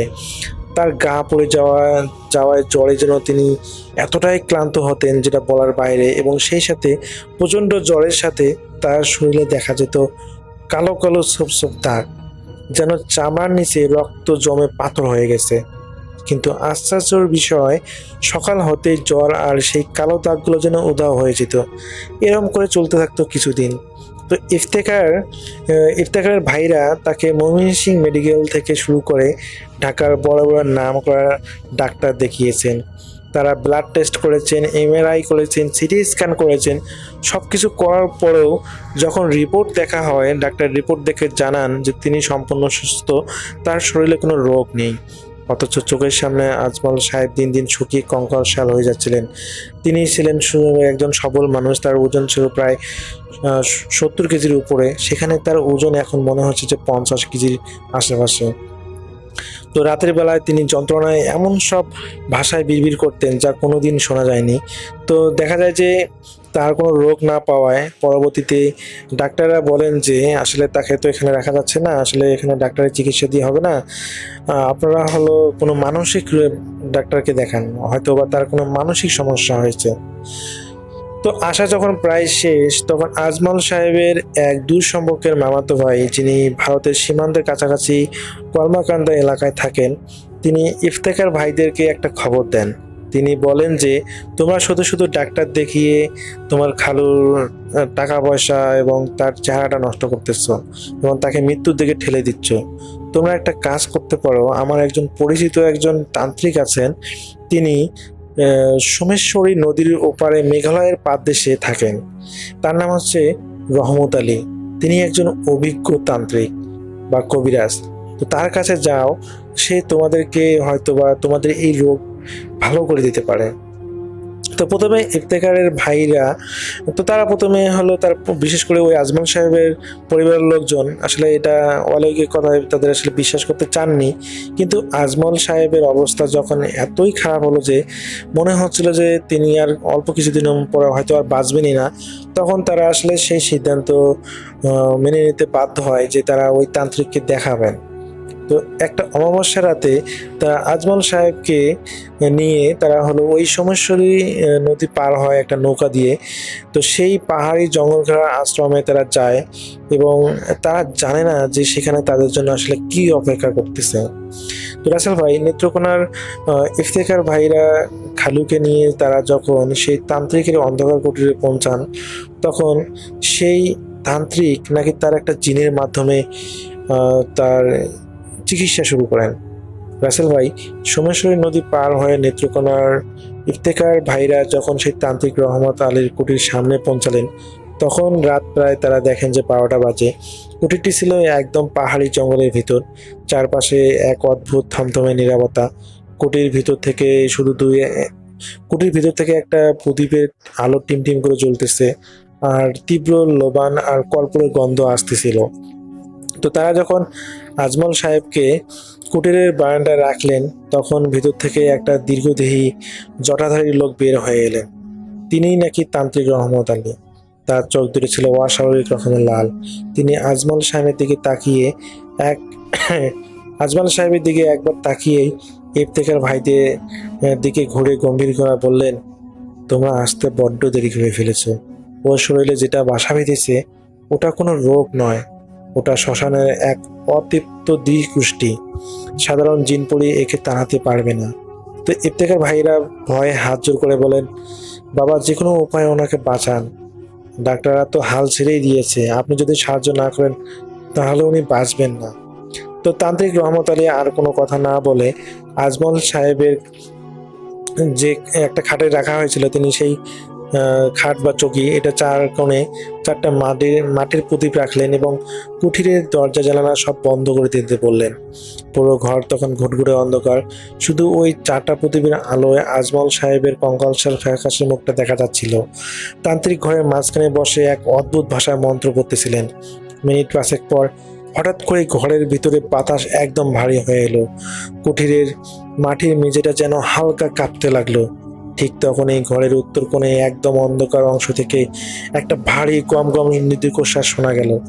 সেই শব্দটা মানুষের হতেই পারে না, যেন কোনো বিশাল আকৃতি প্রাণী ঘরের কোণে এসে দাঁড়িয়েছে। ইফতেখারের ভাইরা লক্ষ্য করলেন যে সেই অন্ধকারের ভিতরে দুটো জ্বলন্ত সবুজ রঙের চোখ দেখা যাচ্ছে। তো চোখ দুটো আকারে সাধারণ মানুষের চোখের চেয়ে অনেক বড় এবং ওটার কোনো পলক পড়তেছিল না। তান্ত্রিক রহমত আলী সেই সবুজ চোখের দিকে তাকিয়ে মাথা নিচে সরে বললেন, হুজুর, এই রোগীকে সুস্থ করার দায়িত্ব আপনার। ওর ভিতরের অন্ধকারে টেনে বের করুন। এটা বলার সাথে সাথে সেই সবুজ চোখটির অবয়বটি অদৃশ্য এক গতিতে আজমল সাহেবের খাটের পাশে এসে দাঁড়ালো। আজমল সাহেব তখনও অচেতন ছিলেন, কিন্তু সেই অদৃশ্য সত্তাটি যখন আজমল সাহেবের কপালে হাত রাখার মতো একটা ভঙ্গি করলেন, তখন আজমল সাহেব হঠাৎ করেই চোখ মেলে তীব্র একটা চিৎকার দিয়ে উঠলেন। তার গলার আওয়াজটা তখন আর তার নিজের ছিল না, যেন তার ভিতর থেকে অন্য কেউ যন্ত্রণায় ছটফট করতেছে, আর তার শরীরের সেই কালো কালো সব দাগগুলো চাবুকের মতো করে লাল হয়ে ফুলে উঠতেছে। তো রাসেল ভাই ঘরের কোণে থেকে উঠে আসা সেই সবুজ চোখের অবয়বটি যখন আজমল সাহেবের খাটের পাশে এসে দাঁড়ালো, তখন ঘরের ভিতরে তাপমাত্রা এতটাই কমে গিয়েছিল যে ইফতেখার ভাইদের মুখ দিয়ে যেন ধোঁয়া বেরোচ্ছিল। মনে হচ্ছিল যে প্রচণ্ড পরিমাণ শীতকাল চলতেছে। তারা নিজের যখন নিঃশ্বাস নিচ্ছিল তখন তাদের মুখ দিয়ে ধোঁয়া অনুভব করতেছিল। আজমল সাহেবের ভেতর থেকে যে অমানুষিক কণ্ঠস্বরটি চিৎকার করে উঠতেছিল তা শুনে কুটিরের চারপাশের জঙ্গলের পাখিরা যেন দানা ঝাপটে ঝাঁকতে শুরু করে, তারা যেন দূরে কোথাও চলে যাচ্ছে। তো তান্ত্রিক রহমত আলী তখন তার আসনে থেকে উঠে দাঁড়িয়ে জোরে জোরে মন্ত্র পড়তে লাগলেন এবং এক পাত্র মন্ত্রপুত পানি সেই সবুজ চোখের সত্তারের দিকে এগিয়ে দিলেন। সেই অদৃশ্য সত্তারের পাত্রটি থেকে পানি নিয়ে আজমল সাহেবের মুখের উপর ছিটিয়ে দিলেন। পানিটা মুখে লাগা মাত্র আজমল সাহেবের পুরো শরীরটা যেন ধনুকের মতো বেঁকে গেল এবং শূন্যে উঠে গেল। ইফতেখার ভাইয়েরা নিজেদের চোখেই তারা বিশ্বাস করতে পারতেছিলেন না যে একটা 70 কেজির ওজনের মানুষ, যদিও তার ওজন কমে গেছে, একটা 55 কেজির মানুষ কিভাবে এরকম দৃশ্যমান হবে বিছানা ছাড়াই প্রায় শূন্যে কয়েক হাত উপরে ভেসে আছে। আজমল সাহেবের চামড়ার নিচ থেকে সেই কালো ছোপের দাগগুলো যেন জ্যান্ত কেঁচোর মতো করে নড়াচড়া করতে শুরু করলো এবং তা আস্তে আস্তে মুখ থেকে এবং নাক দিয়ে সেগুলো কালচে ধোঁয়ার মতো বের হতে লাগলো। সেই কালচে ধোঁয়াটা বাতাসে বের হওয়ার মাত্রই ঘরের প্রদীপগুলো যেন একসাথে নিভে গেল। চরম অন্ধকারের মাঝে শুধু সেই জিনের সবুজ চোখের আলো জ্বলজ্বল করতেছিল। এক বিকট কান ফাটানো শব্দে সেই কুদৃষ্টির কালো ছায়াটা যেন কুটিরের ছাদ ফুঁড়ে উপরের দিকে উড়ে গেল, আর সাথে সাথে আজমল সাহেবের শরীরটা যেন ধমাস করে খাটের উপর পড়ে গেল। পরের কয়েক মিনিটে ঘরের সম্পূর্ণ নিস্তব্ধতা। তান্ত্রিক রহমত আলী যখন আবার দেশলাই জ্বালিয়ে প্রদীপগুলো ধরালেন, তখন সবাই দেখলেন যে সেই আজমল সাহেব এখন একদম স্বাভাবিক দেখাচ্ছে এবং তিনি গভীর ঘুমে আচ্ছন্ন আছেন এবং সেই জিনটি রহমত তান্ত্রিকের কাছে বিদায় নিয়ে চলে যায়। তো পরবর্তীতে সেই রহমত তান্ত্রিক তাদের কাছে একটা বিশাল অঙ্কের টাকা দাবি করেন এবং যেটা আসলে তাদের কাছে অনেক একটা অঙ্কের দিক দিয়ে দেখা যায় অনেক টাকা। তো সেই তান্ত্রিক বলেন যে আমি যেটা চেয়েছি তার একটা পয়সাও কম হবে না।